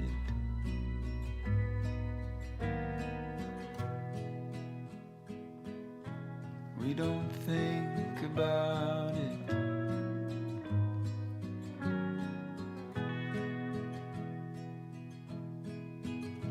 We just fall into each other's arms. And we laugh and we cry, we dry each other's eyes. But we don't talk about it.